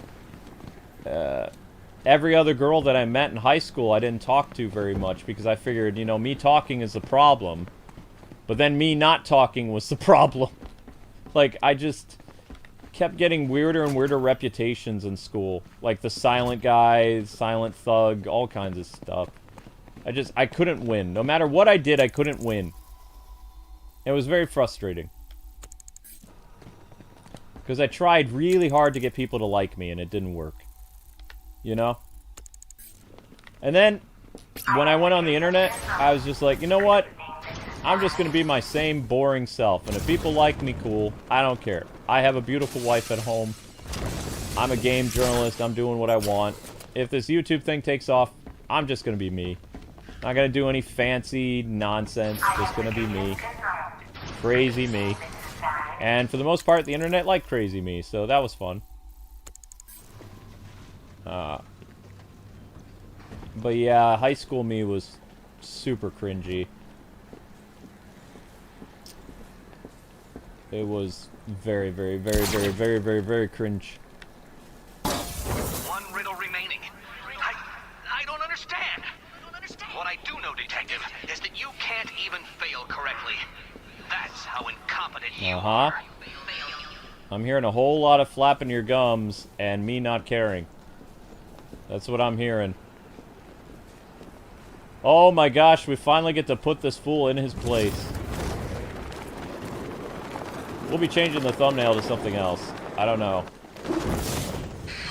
But I think, you know, that's a life lesson. Like, instead of trying to impress people or, you know, be something you're not, just be yourself.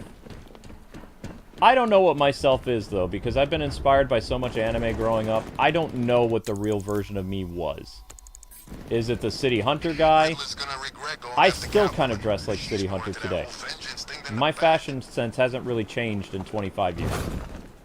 Except I don't really wear the steel-toed boots anymore, because they're not comfortable. So I've been wearing sneakers now for like 25 years.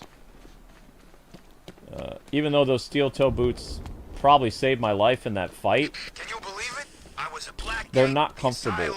Like your toes get all messed up. And when when I came down hard with the axe kick, and when I kicked the dude, my toes hurt. So even though they didn't get any hits on me that I can think of, I think like one dude like punched my arm or something like that, and I blocked it before I countered. When I kicked those guys, my foot hurt like crazy because I think I messed up the landing, so that when I came down on the dude's head, like I could talk about it because it's kind of funny, and it, I think I messed up the precision of it, because when I came down hard on the dude's skull, my leg vibrated. It felt like I hit a funny bone or a nerve in my leg. So it was like my leg was like all like wobbly after I came down hard, like with the heel of my boot, that I could feel the vibration. And it hurt my toes. And rather than being like, my toe, I didn't have time to respond. It's like, I took that same foot and I kicked the other guy as hard as I could while my toes were like throbbing. And then after I connected with that kick on the last dude, it really felt like I broke my toe.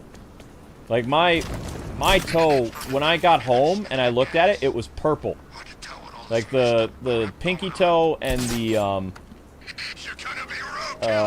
something else. I probably messed up the technique, but I mean it worked, but I damaged myself, So that was kind of funny.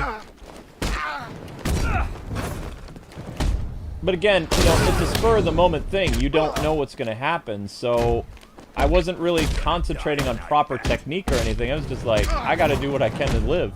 But I think I broke my toe when I kicked the last guy. I don't know. I remember taping up my toe. I didn't go to the doctor, though. And then, like, a couple days later, when I jumped off the stairs in front of, like, the 2 most popular girls in my grade, and, like, nailed the landing, in my head, I'm like, I nailed the landing, but why the hell does my foot hurt? Because I jumped, like, a floor, and I stood up like nothing was... No, that's not how I stood up. Oh, God. As I was standing, and the girls are right there, like, looking at me like, what's going on? I took both my hands as I was getting up, and I swished it back so that it looked like as I was standing up, the jacket went swish. And then I just walked right past them. In my head, I'm thinking, I am so cool right now. The hottest girls at school, I just leaped off this balcony. Yeah. And they're laughing behind me, and I'm thinking, oh yeah, girls giggling, that's a good thing. And you know, as like an older guy now, it's like, if I had a locker in front of me, I'd be banging my head against it, because that was the cringiest thing possible. Especially when I was developing a reputation at that school. It was just like, facepalm. But I didn't know any better, you know? I didn't know... I didn't know what girls thought was cool or whatever, because the media that I was watching, that's how the guys were in Japan. They were silent, they were cool, they jumped off stuff. You know anything about cringe. I don't do that stuff anymore, by the way. I don't jump off things, I don't act like an anime character. I used to, though. I was full-blown otaku from, like, 1997 until at least the year 2000. And then I stopped, thank God. It was a phase. It was a weird phase. Where I felt invincible and that I was the coolest kid in school when I had no friends. I'm not getting caught like last time. Dumb. Looking back, it's funny. But back then, you know, I couldn't put 2 to 2 together and be like, maybe if I stop acting this way, I could get friends. It's like, no! There's nothing wrong with me, I'm awesome! Yeah. I'm saying that giant freaking letting anyone in, and I'm not gonna be the guy to check if they're letting anyone out. I blame anime. Yeah, well, they clearly scared the real one. I blame anime for all my problems back then. It would have turned up by now. I don't even know why I did the whooshing thing. Why did I do the whooshing thing? Maybe if I would have just hit the landing and walked away like it was nothing. Although it wasn't nothing, because my foot was hurting when I, you know, obviously when you jump off something really high, you are gonna, you know, hurt yourself. So when I jumped off from that small balcony and landed like, you know, something out of a comic book, when I hit the ground, the bottom of my foot actually hurt, and the same toe that I might have broke really hurt. But I wasn't thinking about that. I was like, chicks like a bad boy, so I'm gonna be as bad as I can be. I'll be one bad mamma jamma. So, you solved them all. Well, well, well. What a smart little detective you turned out to be. Oh, it's on, Eddie. My one mistake has always been very slightly overestimating just how stupid you are. Overestimating, come back to the orphanage, detective, and I'll deconstruct you like a flimsy philosophical position. Oh, it's on. It's on like Donkey Kong. You've wasted so many of my streams with your annoying riddles. I swear, if this glitches my game, I'm going to... I can't break another controller. What can I do? I can't break my TV. I don't have the money to replace my TV. Batman's acting weird. I don't know what to do. I'm gonna be really angry, but... if I punch my coffee table again, I'm gonna hurt my hand. Plus, Amber will get mad if I put another dent in the coffee table. We had people come over, and they asked, what happened to the coffee table? And I wanted to tell them I punched it. And my wife was like, oh, when we were moving, a weight fell on it. And they're like, oh, that makes sense. Then why didn't you get rid of it? And Amber's like, why didn't we get rid of this table, Luke? I'm like, Because it still is able to store stuff, and she's like, sure, let's go with that. So if you came to my house, the fist mark in the coffee table from when I played F-Zero last year, it's still there. So I'm not going to put another hole in the coffee table. But I will be mad if the Riddler thing doesn't work. I don't know, I'm too tired to hit something right now. I'm like getting to the point where I'm like exhausted. Plus, I don't want to hurt my hand. It's still cool that I did that, I guess. I don't know. Or violent. Batman's old car. You know, it had a kind of retro classic car thing going on. It was back in June, wasn't it? Yeah, it was. In my defense, it was a game from 20 years ago.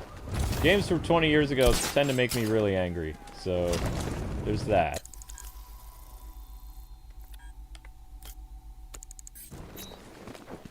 Alright, Mr. Riddler.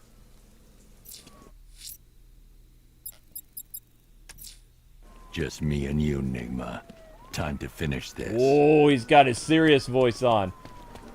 This will be fun. It's Batman! Get up! I've been waiting for a shot of you. Yeah, I'm sure you have, but you'll have to wait more. We got all the riddles. They're all done, ski. I'm gonna punch you in the face. You big disgrace. Yeah. Happy February 1st, everybody. It's now February. You went all religious or something. It's a new month. Means newness. New things.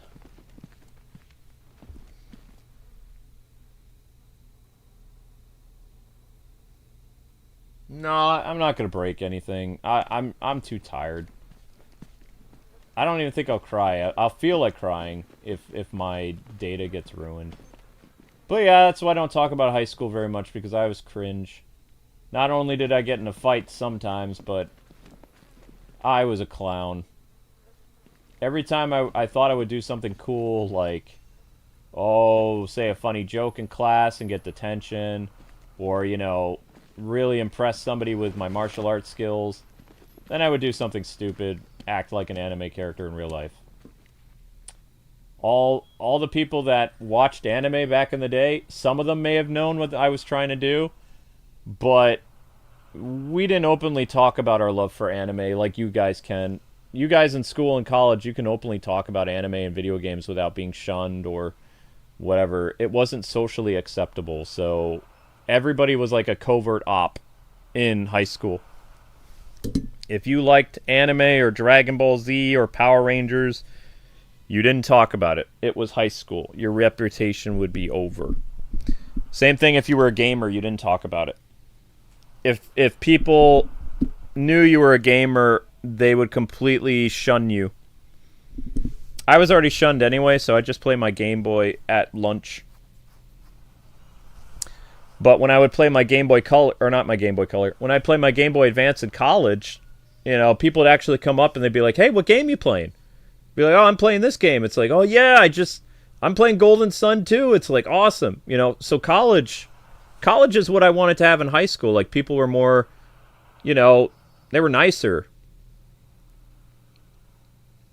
Sometimes they were drunk, but they were definitely nicer.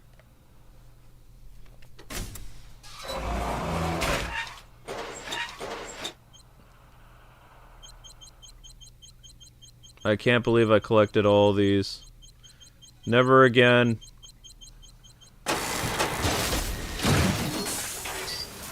Well, Dark Knight, it seems you have earned the right to die at my mechanical hands. But let us be clear. We do not meet as equals. In fact, you literally have not a hope of victory. Oh, I wish I could say that I have found this one-sided rivalry of ours intellectually stimulating, but in truth, I grew bored of you long ago.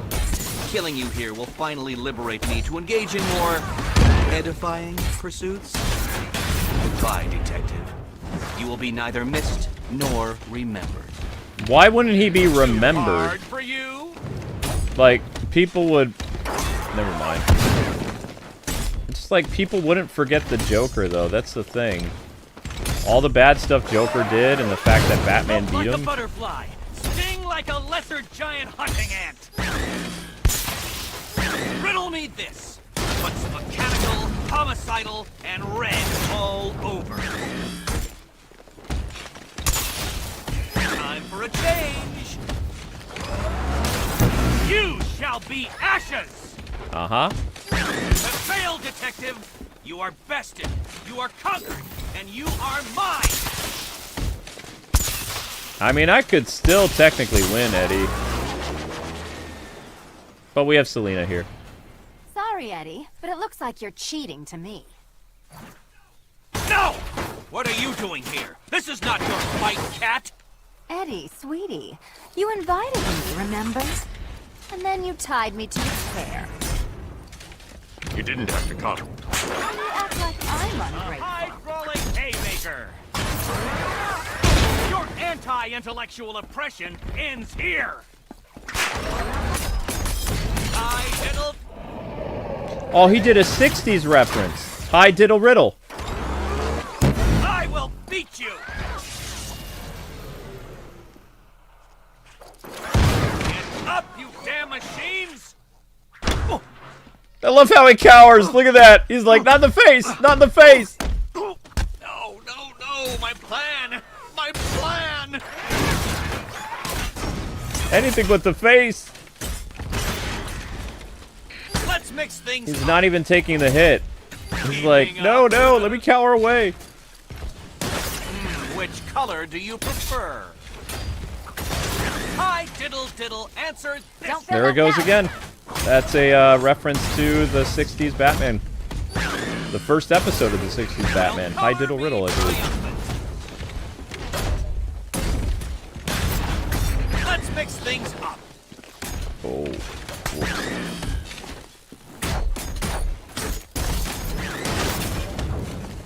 About time.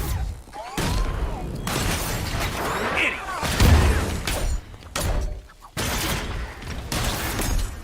Your muscular oppression. Muscular oppression. Here.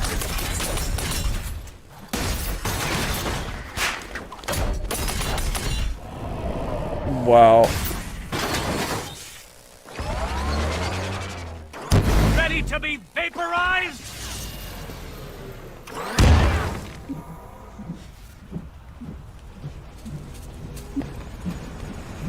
I'm hitting the L button.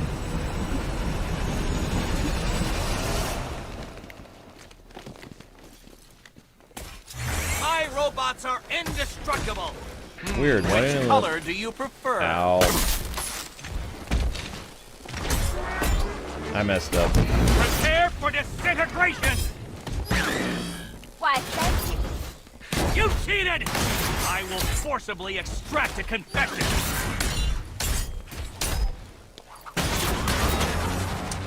Wrong!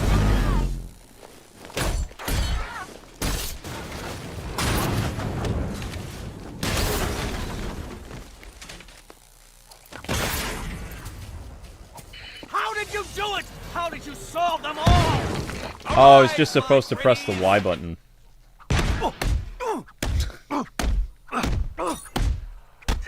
It was perfect.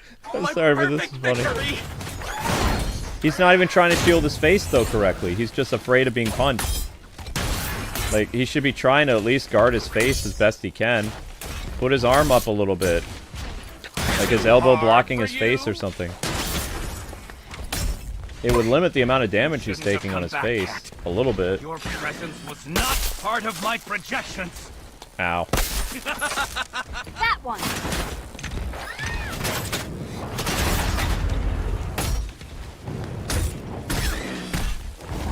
Oh, you can't do the Batarang takedown.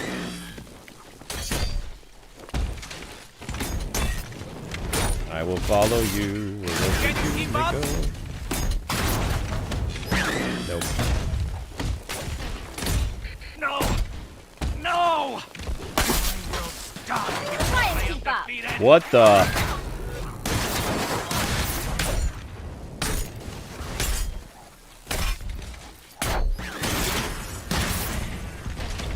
This color suits you better.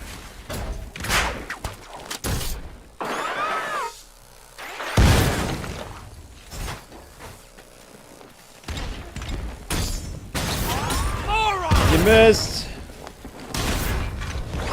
Are you blue this time? Yay! You cannot defeat me!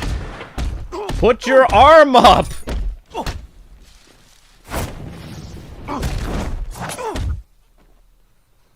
Ooh! Knee to the back and... Ouch. This better work!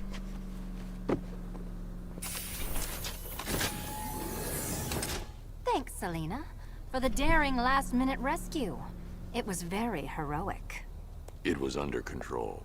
Sure it was. Now be a good damsel and bestow a kiss on your gallant hero. Play nice. You're not playing at all. No, I'm not. Not anymore. And what's that supposed to mean? It means this is the end, Selena. It means we can't. I can't. I will see you again, right? No one will. Gotham needs something more, something worse to defend her. She needs a new myth. A legend more powerful than I can be right now. A legend that can only rise from the ashes of the Batman. Some things you can't do alone, Bruce.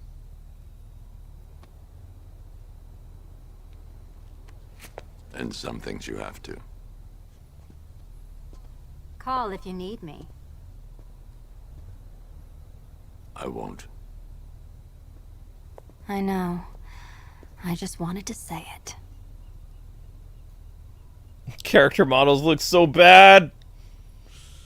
Please don't. What? Where am I? What's happening to me? You're a smart man, Edward. I'm sure you'll figure it out. No, no, no. You cheated. Catwoman cheated. She stole my victory from me. A fight I couldn't win? That doesn't even fit your definition of playing fair. It was fair! If you weren't able to bypass the robot's multi-layer encryption, decipher their unique operating system, and reprogram them mid-battle, that doesn't mean you get to call in assistance. You need help, Enigma. I never need help with anything! Oh, we'll find out. Back her up. The road's blocked.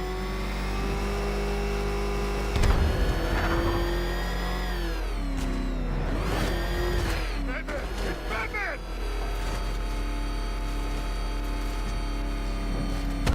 Let's see if this works. We haven't done the Scarecrow thing yet, so let's see. Please work. Please work.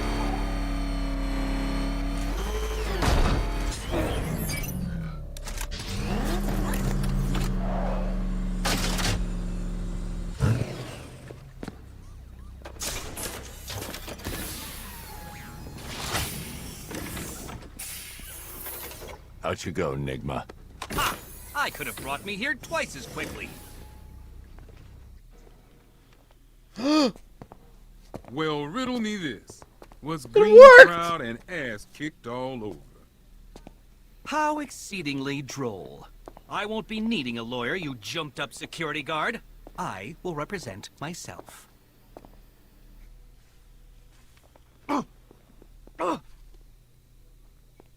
You forget, you bothersome bat. Every time you overcome my puzzles, I learn that little bit more about you. Soon enough, there will be a riddle that leaves you dead. Good for you, Bat. Eddie doesn't need psychiatric help. No, no, no. Beat him up, lock him up. That's the best medicine.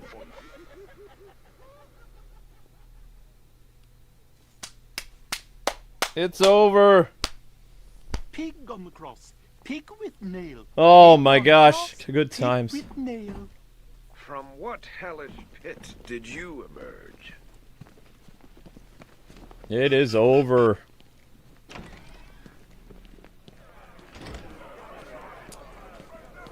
Oh, satisfying. He failed.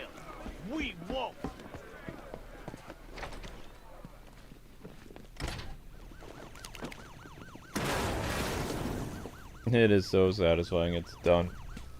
Alright. We're gonna have to change the thumbnail because it's done. We'll have to come up with a title for this. But we're not done with Arkham Knight.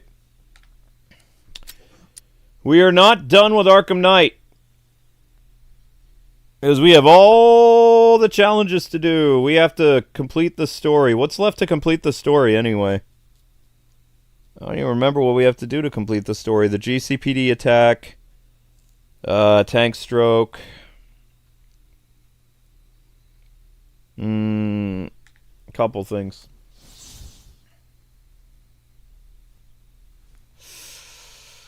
Yep. We still have several things to do.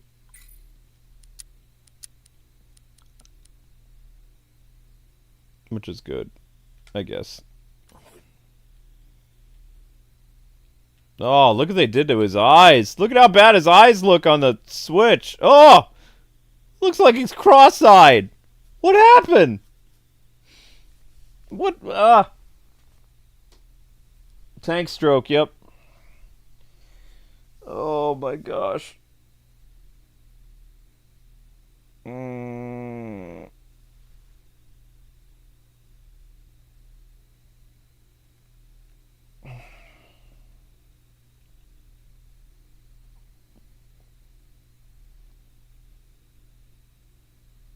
Bad Flick would still win. Yes, Bad Flick would win.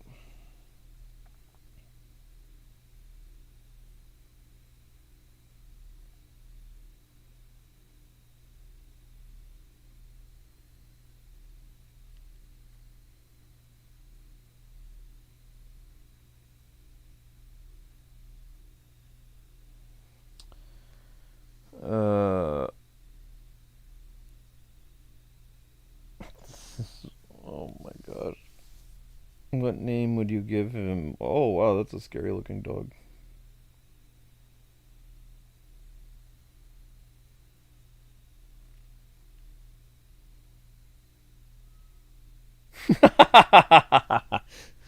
I'll read you this, guys, because this is funny. Why are Gen Xers so angry? It's because we had to replace our record collections with tape collections. Then we had to replace our tape collections with CD collections that were slowly replaced with MP3 collections and now need a subscription to listen to music. That's true. There you go. Why are Gen Xers so angry? There you go. That's why.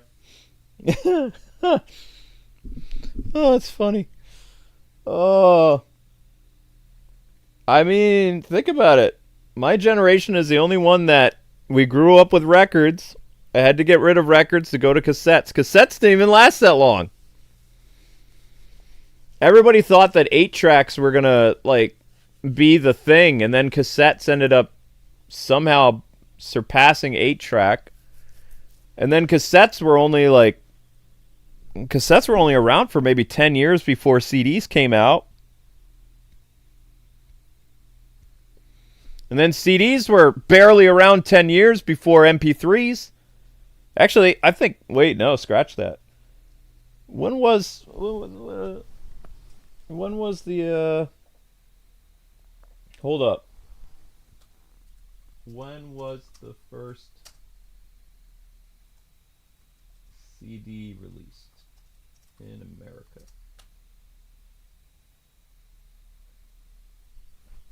First compact disc was in 1983. Yeah, but they weren't popular in 83. When did CDs become popular?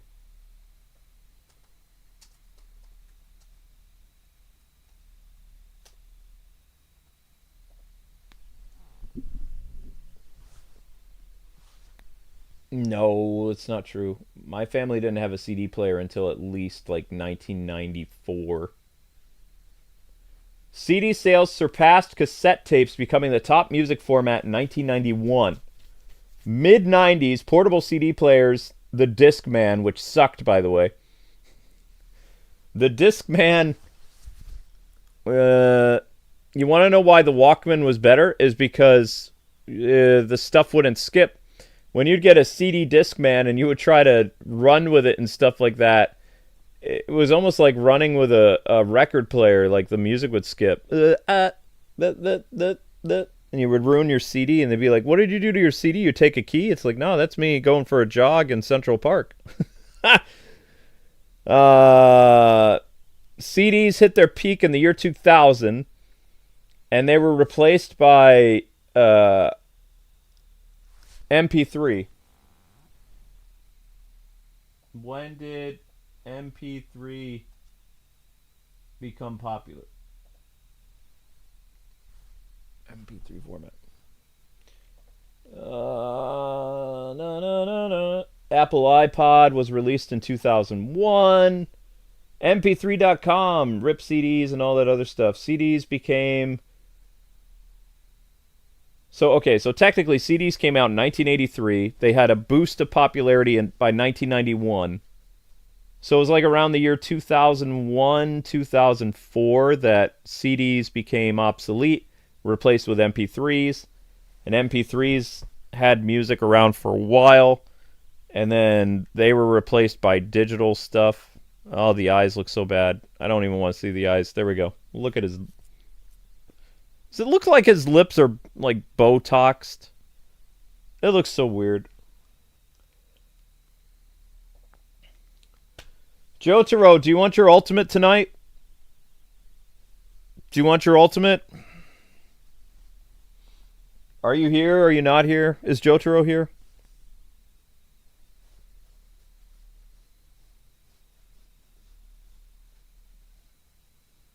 Yep.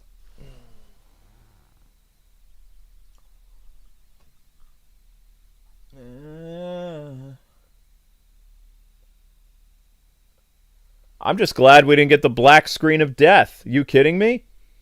I thought for real we were going to get the black screen of death. But the Riddler stuff is all done. We put Eddie in his place. It's over.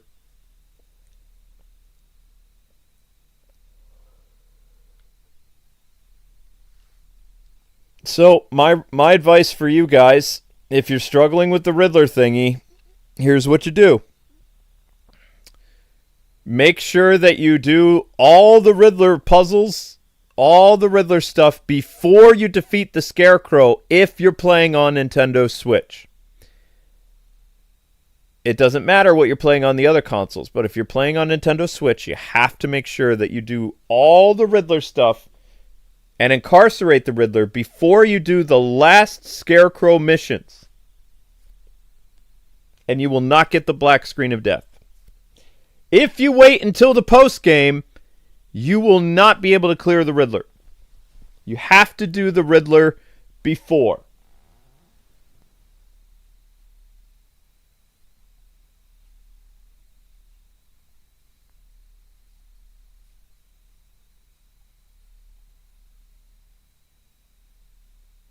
Yeah. Do all the Riddler stuff before you talk to Barbara Gordon in... Actually, hang on. Yeah, no. It's before the GCPD is under attack. So, for me, I did all the Riddler stuff and apprehended the Riddler before the GCPD is under attack. Deathstroke is not arrested. It doesn't matter about the DLC. The DLC doesn't matter. So you could do the DLC in whatever order you want. I still haven't finished Mr. Freeze yet. So.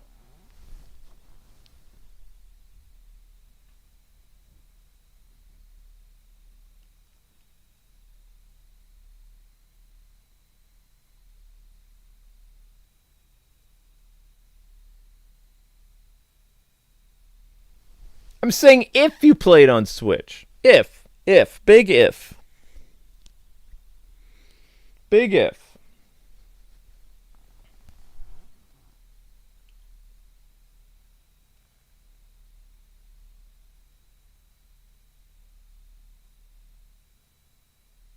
Just play the game on the main consoles, of course. I mean, if you're going to play Arkham Knight, get it on Steam, get it on PlayStation, get it on an Xbox. Do not, for whatever reason, get this game on Switch. You can get Arkham City. You can get Arkham Asylum. Do not get Arkham Knight on Switch. Not worth it. Get it cheaper on Steam. The cheapest place you can get it is on Steam. It's like $15. If you buy it on PlayStation or Xbox, you're going to end up paying more. You can pay less for it on Steam. There's always Steam sales. Always. I got this game for $5 on Steam. Like during a Steam sale. In fact, I got like 7 Warner Brothers games for under $40.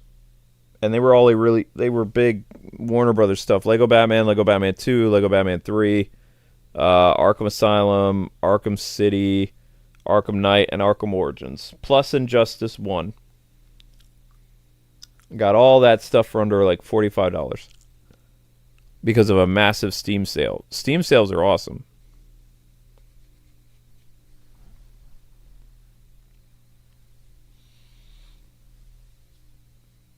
I don't know what to do. I don't have any energy left. My brain's all muddled from the puzzles. But I don't have a stream set up. Jotaro's not here, so I'm not doing an ultimate.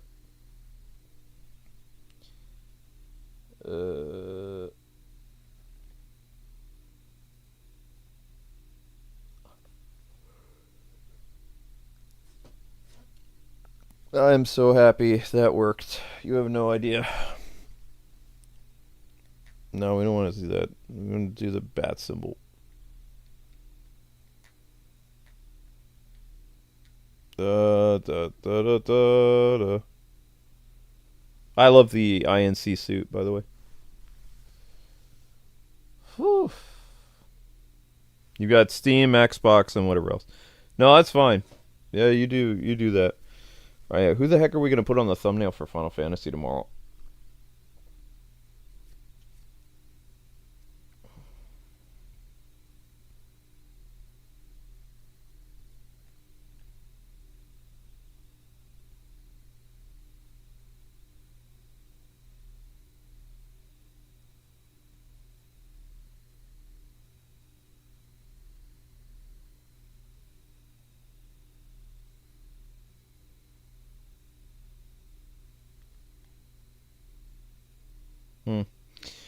I don't even know. What do we call this episode?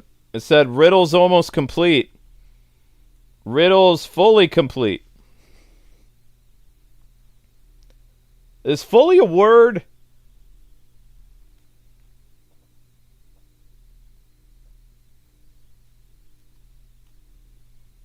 I know. What about every riddle complete?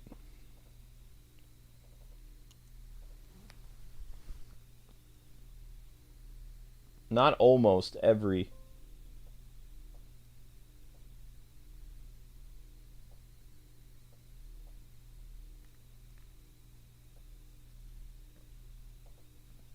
I guess we have to go back to Metroid tomorrow. Metroid on February 1st, maybe? I don't know. Metroid and Final Fantasy Day tomorrow. Every riddle complete.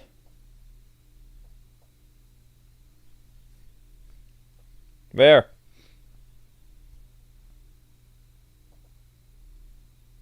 We still got the Reddit mod there. Ha! I'm just messing around with thumbnails. Because I can. I don't really see a reason why I don't need to. Every riddle complete.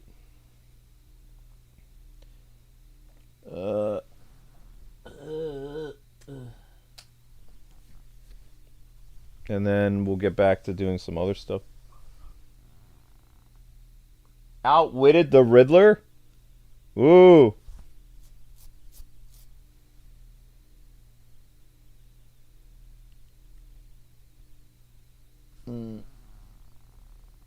Have I seen the cartoon Futurama? Yeah. I'm old. Of course I've seen it. I hate saying that. I hate saying I'm old, but I am old. You know you're old when you went to school, when you were in high school before the year of 1999. I was in high school before 1999. 1997, 1998, 1999, 2000. Except I wasn't in high school in 2000. I left in 1999, I believe, or early 2000. I don't remember.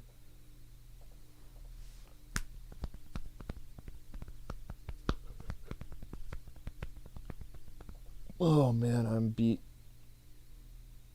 Every riddle complete. Bam!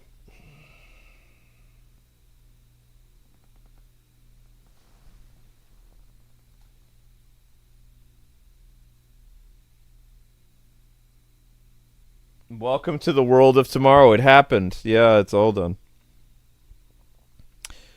So, we are going to do Final Fantasy tomorrow. Probably this. Probably Batman tomorrow. And hopefully an Ultimate.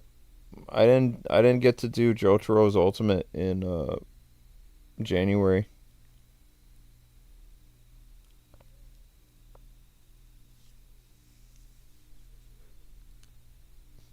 But you'll be redirected to the next stream, which is not going to happen. I'm going to go to bed because I'm tired. Yep, more Arkham. Ow. What made me get into martial arts? When I was a kid? Batman, Power Rangers, superheroes. Ninja Turtles.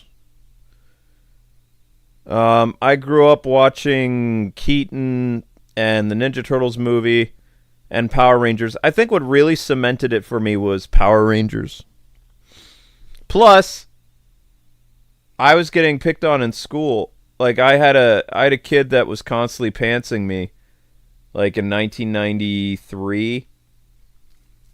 So I begged my parents for self-defense classes because, you know, the teachers weren't going to do anything about it, and the fact that I couldn't stand up to the guy who was bullying me. Well, I tried to stand up to him. I got my butt kicked. Like he beat me up. And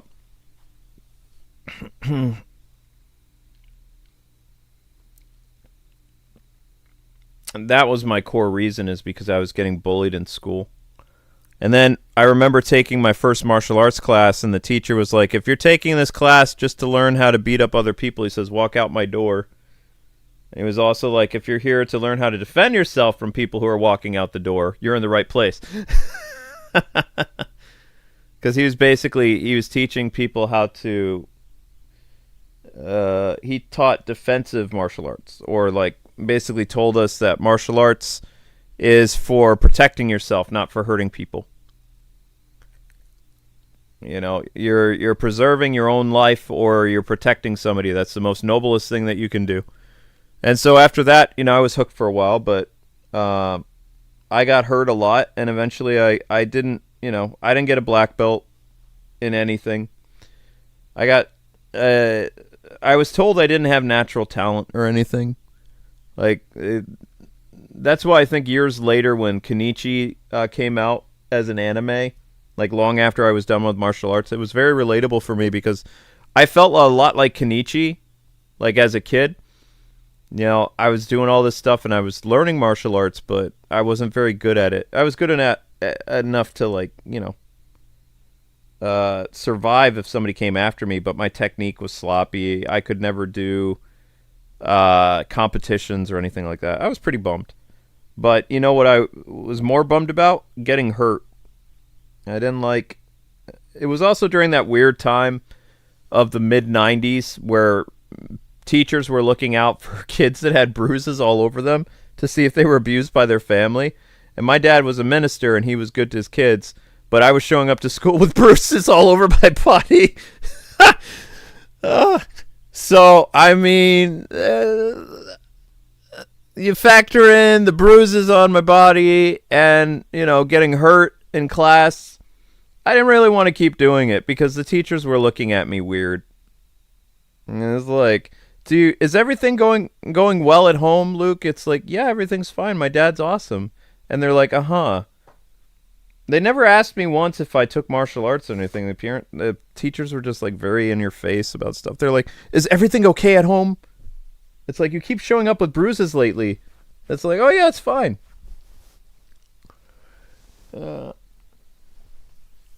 It's all good.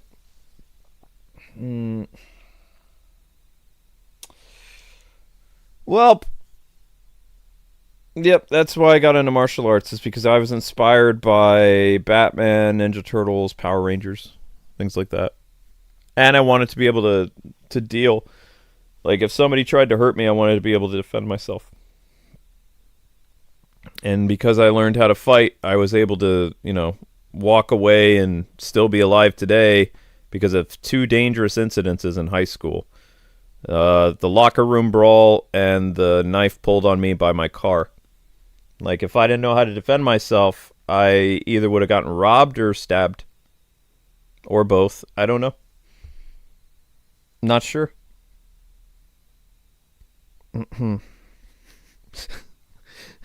But I didn't come up with the idea of kicking people in the neck and things like that, or the groin. My sensei taught me that. But then he said things like, make sure that you never do this in real life because you could seriously hurt somebody. He says especially never do this in a match. He was very adamant about it. He's like, if you do this in a match, I will kick you out of my dojo. Because, he wants to win. He didn't have any awards on his dojo. Like, he had that really talented 11-year-old kid who's probably got him a lot of awards. But, yeah, he taught us some shady martial arts. He told us how long a man would go down on the ground if he was kicked in the groin or the neck or something like that. But he was like, never ever incorporate these types of moves because it's going to be very, very dangerous. But, I mean, he still showed us how to do it, or he still said, if ever you're in danger, he says, aim lower. It's like you're supposed to aim for the head, but just a little bit lower, and you'll get even greater results. But, he says, if something happens, just claim ignorance. And we're like, what do you mean, teacher? He'd be like, he says, if by chance you get in trouble with the law, he says, you were supposed to say, I was aiming for their temple. And I missed. So he's teaching the Vietnamese guy was teaching people some pretty shady stuff. Oh my gosh. No, I'm wrapping up. Like, somebody asked me a question about martial arts. I'm doing somewhat Q&A. I haven't been talking about it for hours. We've been doing Riddler stuff. This is just the end of the stream. You imagine your teacher, though, he says that. He's like, just tell them you were aiming for another body part and you missed. It'll be fine. But it's like, why would you teach people that stuff if like, I'm going to teach you this, but never use this. It's like, then why teach it at all? Why bring it up? I wonder if that guy's still alive. Probably not. He had to be in his 60s when I was like 12, so he's probably long gone. Master Yoda, basically.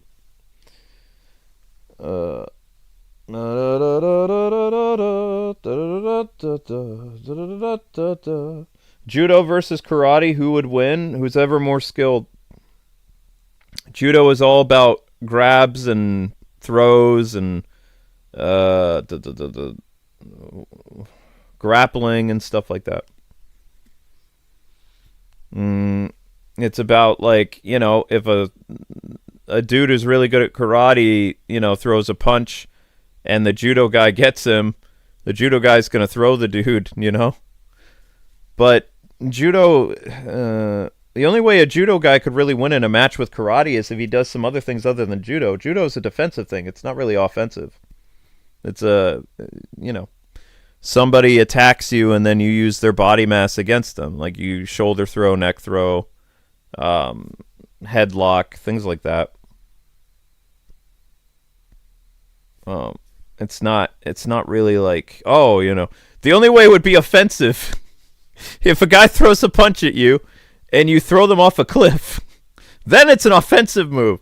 But for the most part, it's used to put distance between you and your opponent. It's not like they teach you, okay, this guy just threw a punch and you got him in a lock, now punch him. It's like, you want to learn how to punch and kick, you have to take karate and taekwondo. Now, if you, like, I would incorporate judo and karate and taekwondo into how I fought. So judo was very effective for me because it was my first line of defense, like when I threw the guy into the locker. And then I was able to counterattack with karate and taekwondo, like afterwards. But if I only knew judo, I probably would have been screwed in that, like, 3-on-1 situation.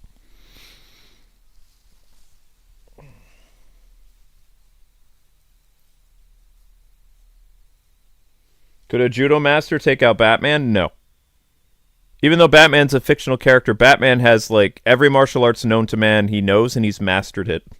Like, Batman, if he wanted to, he could retire from the whole superhero business, and he could open a chain of martial arts studios around the U.S. and make, like, you know, super efficient students.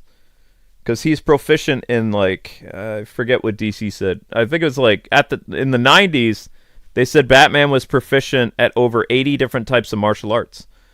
Nowadays, they say Batman's only, because they're trying to, you know, lower Batman's OP-ness, they say Batman's only proficient in about 50 martial arts.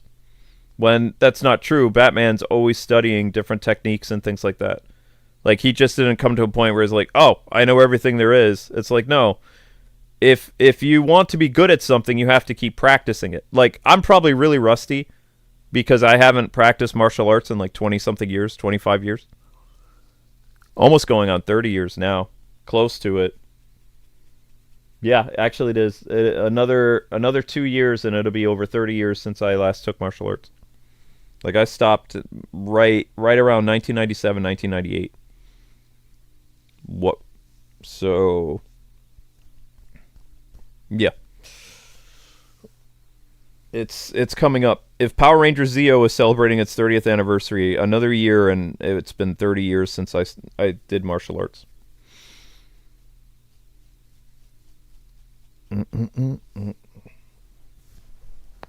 Aha. Yes, you do learn to fall safely in judo, that's true. Rolling, tumbling, things like that. What they were asking, though, they were like, would somebody with jiu-jitsu be able to beat somebody with karate? And I said, it depends. Because in judo, as far as I know, the judo I learned, there's no offensive strikes. Unless you count, like, sleeper holds and things like that, and, like, you know, body locks. Judo is mostly, like, somebody throws a punch, you throw them. And countering would be karate and taekwondo, because in karate, somebody punches you, you learn how to block, and then you strike. Like, if you want to learn how to block and stuff and defend your body, then you would use karate and taekwondo. There is dodging techniques, like footwork you can learn in karate to dodge attacks, but there's also footwork and stuff that you can get in jiu-jitsu.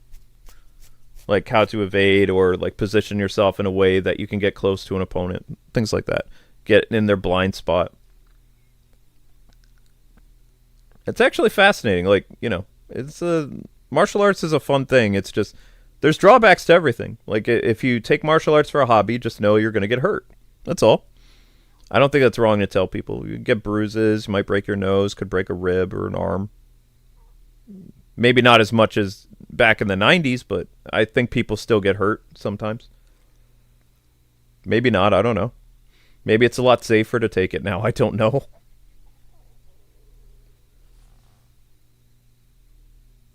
Oh, Muay Thai? Definitely. But Muay Thai is all about strength and power. It's not really about technique.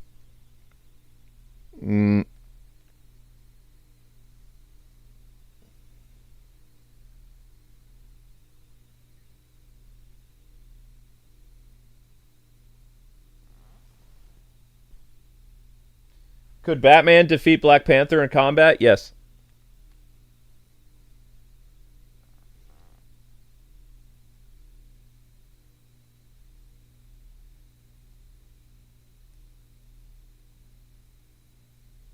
No. Yeah, Muay Thai is, you don't... I'm lucky that I never actually got to... Not on the streets. I never fought anybody on the streets that knew Muay Thai. Muay Thai is nasty. And there were very few places that taught Muay Thai in the 90s. I don't know if there's more places now, but it was like a underground martial arts. Very, very, very, very, very, very dangerous. Muay Thai was incredibly dangerous. The flashy or the what do they call it? The more common martial arts in the 90s that you could have acquired or like took like classes for, dojos all over the country. Jiu-jitsu, karate, taekwondo, that really weird 90s boxing thing. What was it called? Taibo. Taibo was considered a martial arts at one point when it was just an exercise, basically. I don't think we had any Aikido studios. Maybe we did. I don't think so, though. There might have been a few Jeet Kune Do schools in New York, but you had to be really good to get into a Jeet Kune Do thing. And those guys were very, very, very, very, very rough. Like Bruce Lee's martial art. Because he had a couple martial arts studios in New York and California. I believe. But I can't think of any other studios that would have been around like mid-90s. I do know that a lot of studios used to advertise Ninja Turtles on them. So you would go to a studio and you were a kid and you would see Power Rangers or Ninja Turtles, like, would they be like, sign up today, learn how to defend yourself. And you're like, oh, this is going to be fun. I'm going to learn like a Ninja Turtle or something like that. Then you get your butt handed to you and you're like, what did I sign up for? This isn't fun at all. This is nothing like the advertisement. Ah!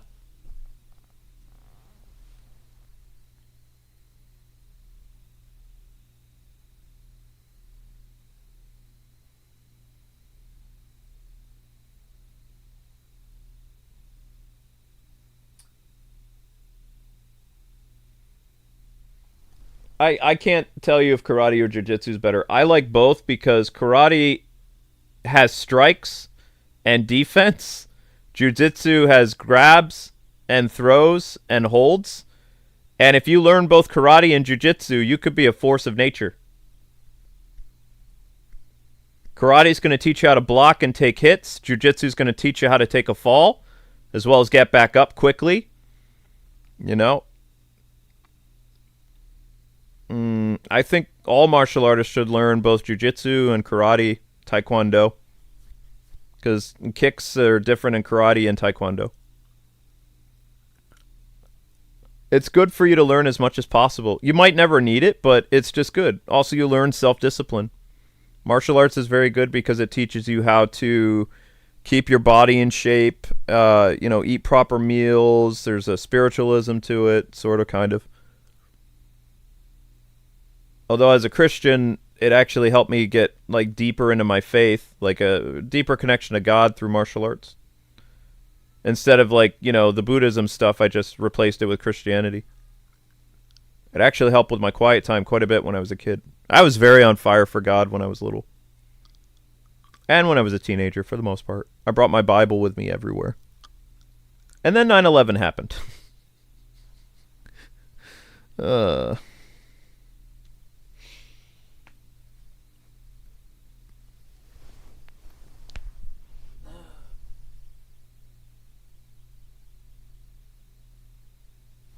Exactly. That's why I was saying it's good for you to learn as many martial arts as possible. Because, different things, you'll learn different techniques as well as, it's important to block and roll and, footwork and dodging and things like that. I always was under the impression that certain things, the only reason I took jiu-jitsu is because I thought I would be learning how to flip. Back flips and hands, spring flipping or whatever it was called, hand springs. And I think they said I needed to learn gymnastics in order to do that. They weren't going to teach that stuff there. They said you'll be flipped, but it'll be by your opponent or your sparring partner. So I always wanted to, because Power Rangers were flipping all over the place. I was like, oh wow, I'm gonna learn how to do back flips and front flips and side flips, and nope. That was one of my core reasons for signing up. I wanted to learn how to flip because it looked awesome. Never learned how to flip. Don't know what class taught that.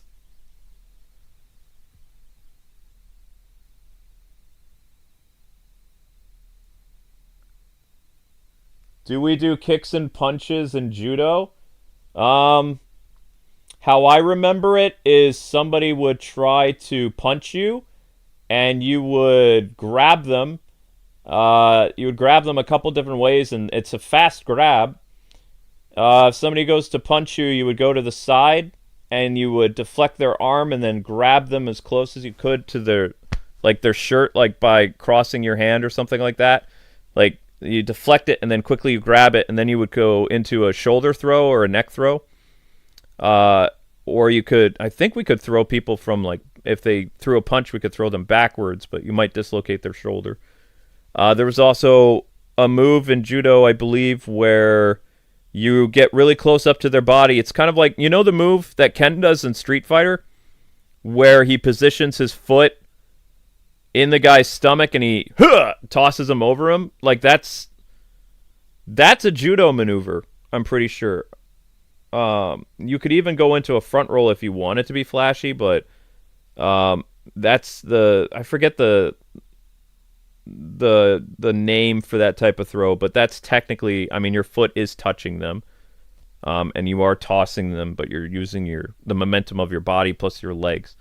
But if you mean that we would actually punch or kick somebody, maybe a leg sweep into a throw, like you could sweep the leg and go into a throw movement or something like that. But there's not, like, karate is punch and kicks and chops and side kicks and roundhouses and things like that, snap kicks, axe kicks. And taekwondo is faster kicks, faster punches. It all depends. Karate, they teach you harder punches. Taekwondo teaches you lots of punching and lots of kicking, like combos.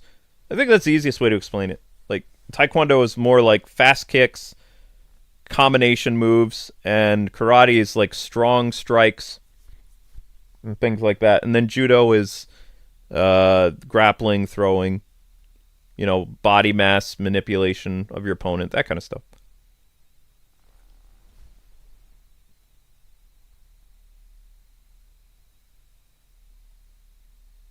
Yeah, you can get hurt in any type of martial arts. You can get hurt with jiu-jitsu, yes. Ken's back throw, yeah. But Ken's back throw is a real martial arts. It's a real move. It's judo, I believe.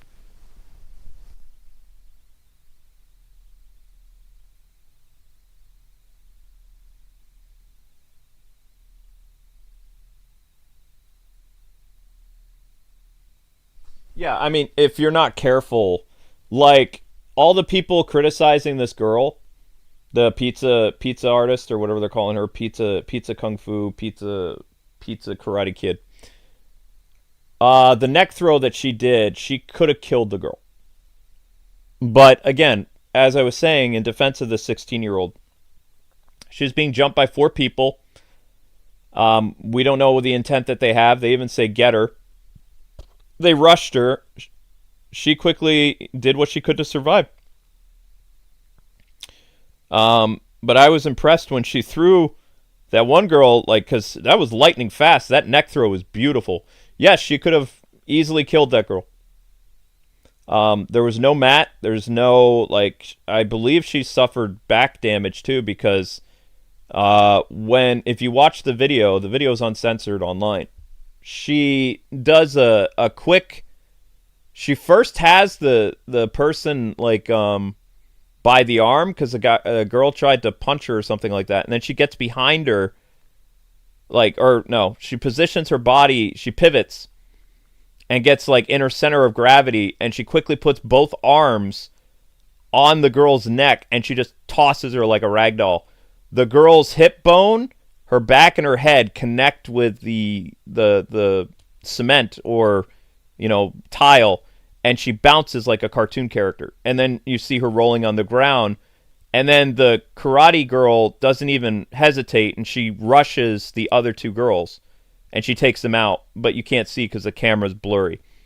The security footage that they have, I believe she leg swept one of them, and then she did a kidney punch to the other one. So she did MMA stuff.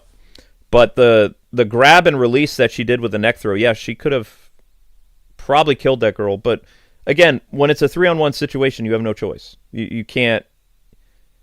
Democrats and people are going to tell you, you should just die. And it's like, no, you have to defend yourself. They don't want you to defend yourself. If you're attacked by anybody, they don't want you to defend yourself. Because they think that you don't deserve to be around anyway because, why were you attacked in the first place? There must have been something, like maybe the girl said a nasty word or something like that. She was just targeted and attacked. That just happens, So the worst thing that a fighter can do is second guess themselves and be like, oh man, I hope I don't hurt this person. That girl obviously didn't care about those other people's safety because she she did some pretty cool moves for a 16-year-old. If I was her dad, I'd be pretty proud. I'd be like, holy cow, that's awesome. And she has great technique for being 16 as well. Like, if she sticks with it, she could really, really go far. But that neck throw that she did, I believe that would be considered an illegal move in a match. Any type of, touching of the neck or head technically would be illegal in point-based karate. I don't know what it would be in an MMA fight. I don't even know if they have MMA fights for high schoolers, but back in the day, any type of head strike would be considered an illegal strike if you're in a match, like a karate tournament or something like that. You're not supposed to do that. Only body strikes. Yes, of course I saw the Masters of the Universe trailer. But of course.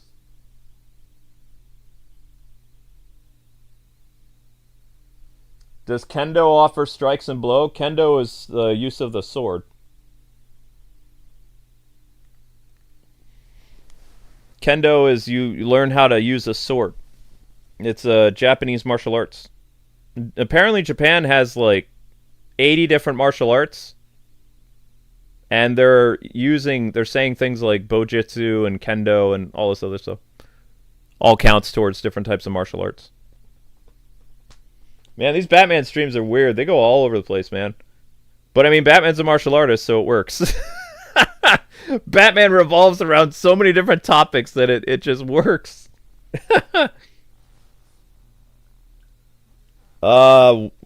What other type of martial arts uses swords? Chinese martial arts involving butterfly swords. Straight swords. There's so many. There's so many weapon-based martial arts in China. I don't know the names of them. They have different types of sword techniques too. There's even, I think,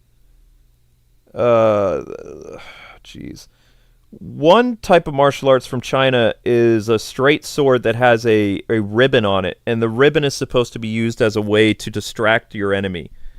The ribbon, it's supposed to make your opponent look at the ribbon as a form of distraction, which is why they have this long ribbon at the end of the hilt of the sword or something like that. That way you're not paying attention to where the blade is, going to strike your body or something like that. That's only in Chinese martial arts, that sword technique. Then they have long swords. They have the butterfly swords, which you can see butterfly swords in competitions for karate and taekwondo and things like that. Any type of martial arts, what do they call it? Competition. There's weapon things for nunchucks and butterfly swords, spears, bow staff, that kind of stuff. I don't know about size, but maybe. Wushu, that's right.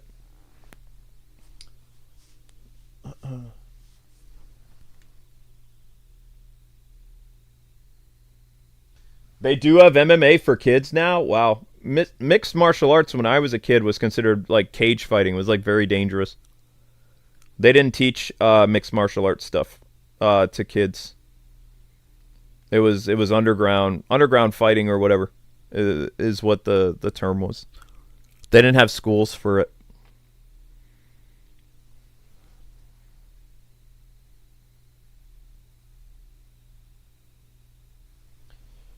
Which martial arts has the most flips and kicks but no punches? Probably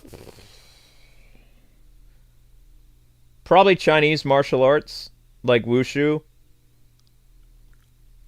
There's a lot of acrobatics involved with what we consider kung fu. They teach strikes, blocks, grabs, throws, dodging, flipping, landing, all kinds of stuff. Weapon use. That would probably be your go-to. Like you'd have to learn what we would call Chinese kung fu. They would call wushu. Because that would incorporate a lot of different techniques and weapons and falls and flips and stuff like that. For American and Japanese stuff, I don't know. Like I said, I took karate and jiu-jitsu, and there was no backflipping. There was no jumping around like a Ninja Turtle or a Power Ranger at all. People flew, but people flew from getting hit. People flew from getting thrown or hit. There was no... there was tumbling. Like, we learned how to... In jiu-jitsu, we learned how to roll. How to, get back into a fight. We did learn how to... I can't do it anymore, but I did learn how to get back up from a fall with my feet, which I forget the technique's name, but we did learn that in judo. And we learned a couple ways to get back up, but the most common one was the tuck and rolling thing, like with your arm. Because if you roll wrong, you could break your arm. You have to know how to take the fall. You can do a lot. You can be your own worst enemy in martial arts. Like when you're just learning, you can really hurt yourself just from practicing wrong and not going with the flow. Just like people can drown learning how to swim. Everything is dangerous. You just have to learn proper technique. That way you don't get hurt. But I've known people that have broken their arm trying to do a defensive roll in jiu-jitsu. One of the students that was in the Albany school got hurt and broke his arm. He rolled wrong. He thought he did it well, but then everybody saw his arm go backwards and... Ooh. Ouch.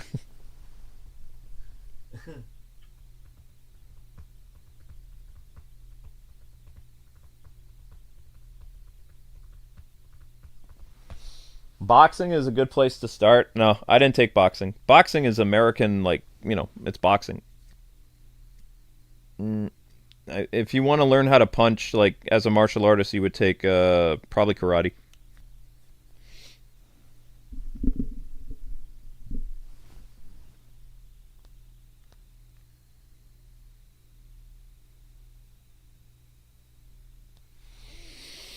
Who would win between Muhammad Ali and Bruce Lee? Bruce Lee would clear. Bruce fought people 3 times his size.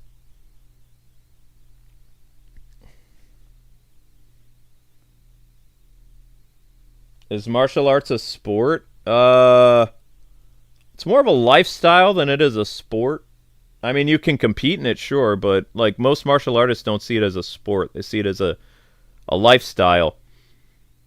There's diets involved, exercise, training your body, your mind, self-discipline, all kinds of stuff. It's a whole... A lot of martial artists are very chill. I am not chill because I'm a gamer. I have a lot of conflict in my heart, and rage from gaming. That I can't be like water. I can't just let things roll off my shoulders. I'm a hothead. And a lot of that stems from gamer rage from the 80s and 90s. It just hasn't gone away. Even though games have got easier, my rage from growing up with NES and Super Nintendo and 64 games has not subsided. It's still there. It comes up every once in a while. Especially when I play games that are 30 or 25 years old. It happens. I don't tend to get angry on new games, though. I have no problem playing Elden Ring or any of that other stuff. It's the older games that make me rage. Usually during Ultimate streams, sometimes. Like people recommend I play a GameCube game or an N64 OG PlayStation game from a long time ago. It makes me rage quite a bit.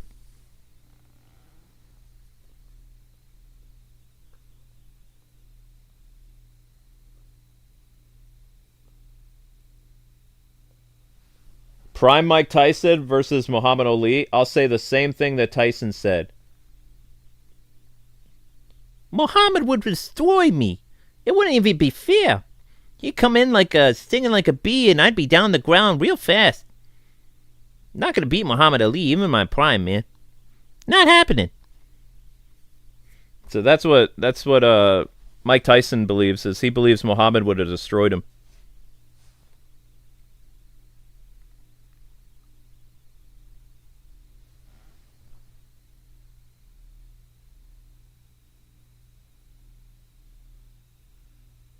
I don't know. Bruce Lee, there was something otherworldly about Bruce.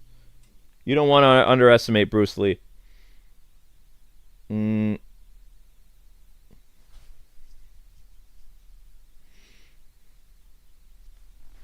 Jackie Chan almost got killed by Bruce Lee, and he wasn't even really fighting him. It was just like, Jackie said that Bruce Lee's like punches were so strong and kicks that it felt like just the impact of the kick coming up to his face, like Jackie felt like his face bone was gonna break. Like when he got hit by Bruce Lee. He was both honored and terrified because he thought he was gonna die, like filming with Bruce, like on one of those. He was a stunt double in one of those movies, and Bruce hit him. And then after, like in the take, like Bruce is completely serious. As soon as the take was over, he's like, "Oh my goodness, I am so sorry. Are you okay? Someone get ambulance." You know, and Jackie's just like, "What happened?"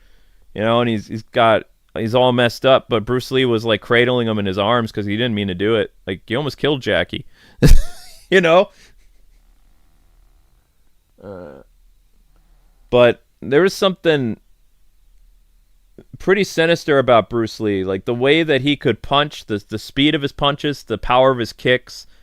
Like, I wouldn't be surprised if Bruce killed somebody in China or something like that. The man, when we film movies today, like, people hold back. When Bruce filmed stuff in the 70s, it was raw. When he filmed in the 60s and 70s, that was raw martial arts. There was no pulling their punches. Like, he really got hit in the head. He really hit people. He really kicked people. The only stuff that was fake was people who died in the fights. Like, you know. But they didn't pull their punches or anything back then. Which, you know, a lot of people believe the reason why Bruce Lee died is he had a brain hemorrhage from all the times he was hit in the head. You know, which, if you're a boxer or you're a martial artist, if you get hit in the head a lot, it's not good for you. Your brain jostles like jelly.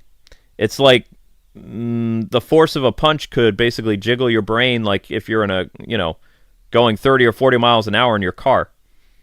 It's not good. The brain moves around, it gets bruised, it bleeds. You got to be careful. In fact, I might have some brain damage from the car accident that they want to check on still. I have an MRI this sometime in February because they're worried about, the last MRI I had was 6 years ago, and they started to notice some bruising and some other stuff.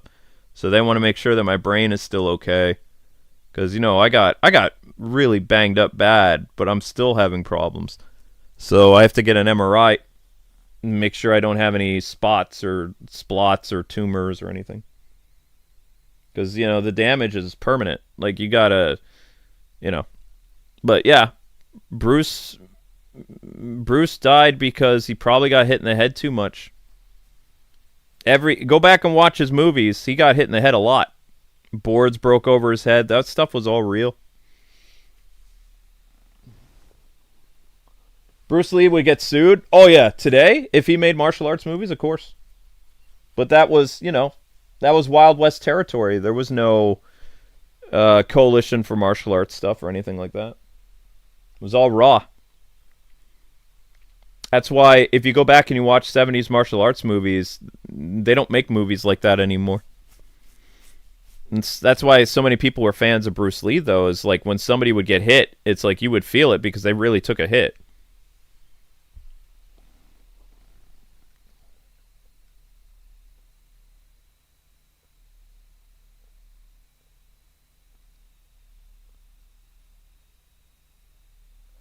Bruce Lee used to openly fight dojos? Yeah, I'd believe it.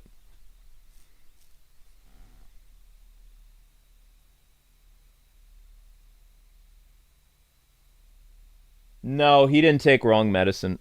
He took Advil.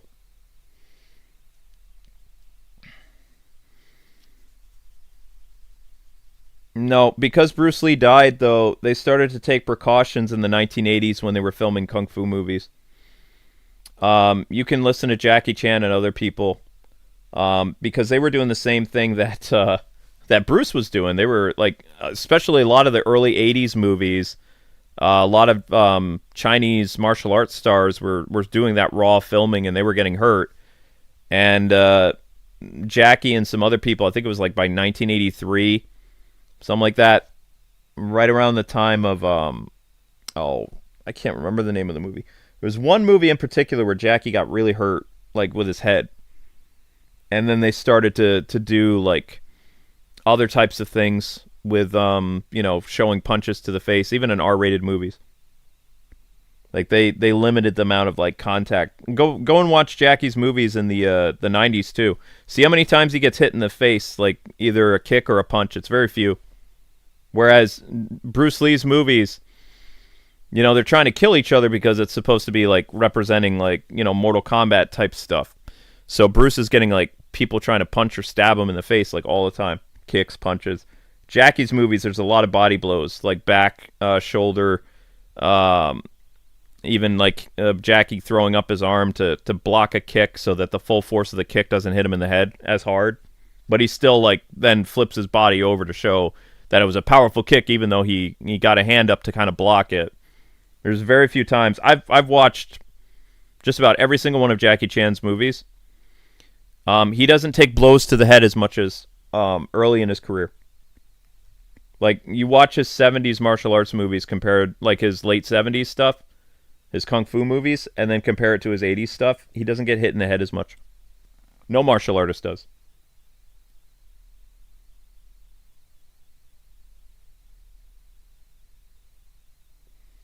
Do I think that Rush Hour 4 will work in today's world? Why wouldn't it? Parody movies are coming back. I went to college around the same time as Gen Xers. And I also, like, my philosophy and all the other stuff was the same as them. Like, I don't have the same points of view as a lot of millennials.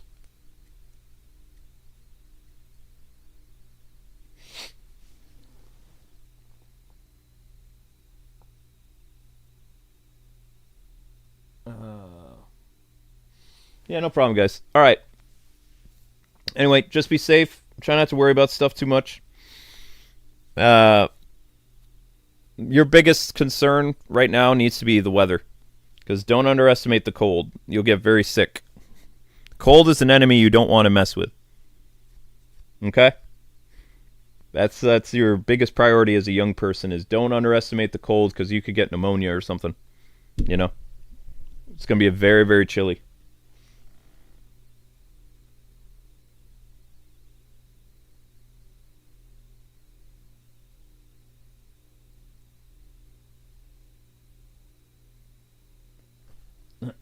Night, everyone. Yep.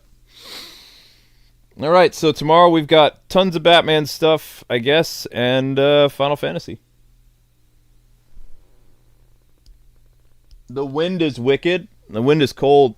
It's right now 6 degrees.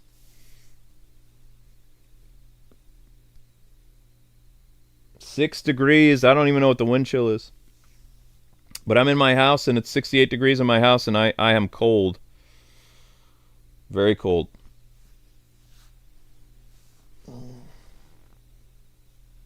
Yep, fun Batman stream. Okay, cool. All right, guys. Ouch. I will see you tomorrow. We're February 1st. Groundhog Day soon. Will the groundhog see a shadow? I don't know. Guess we'll find out.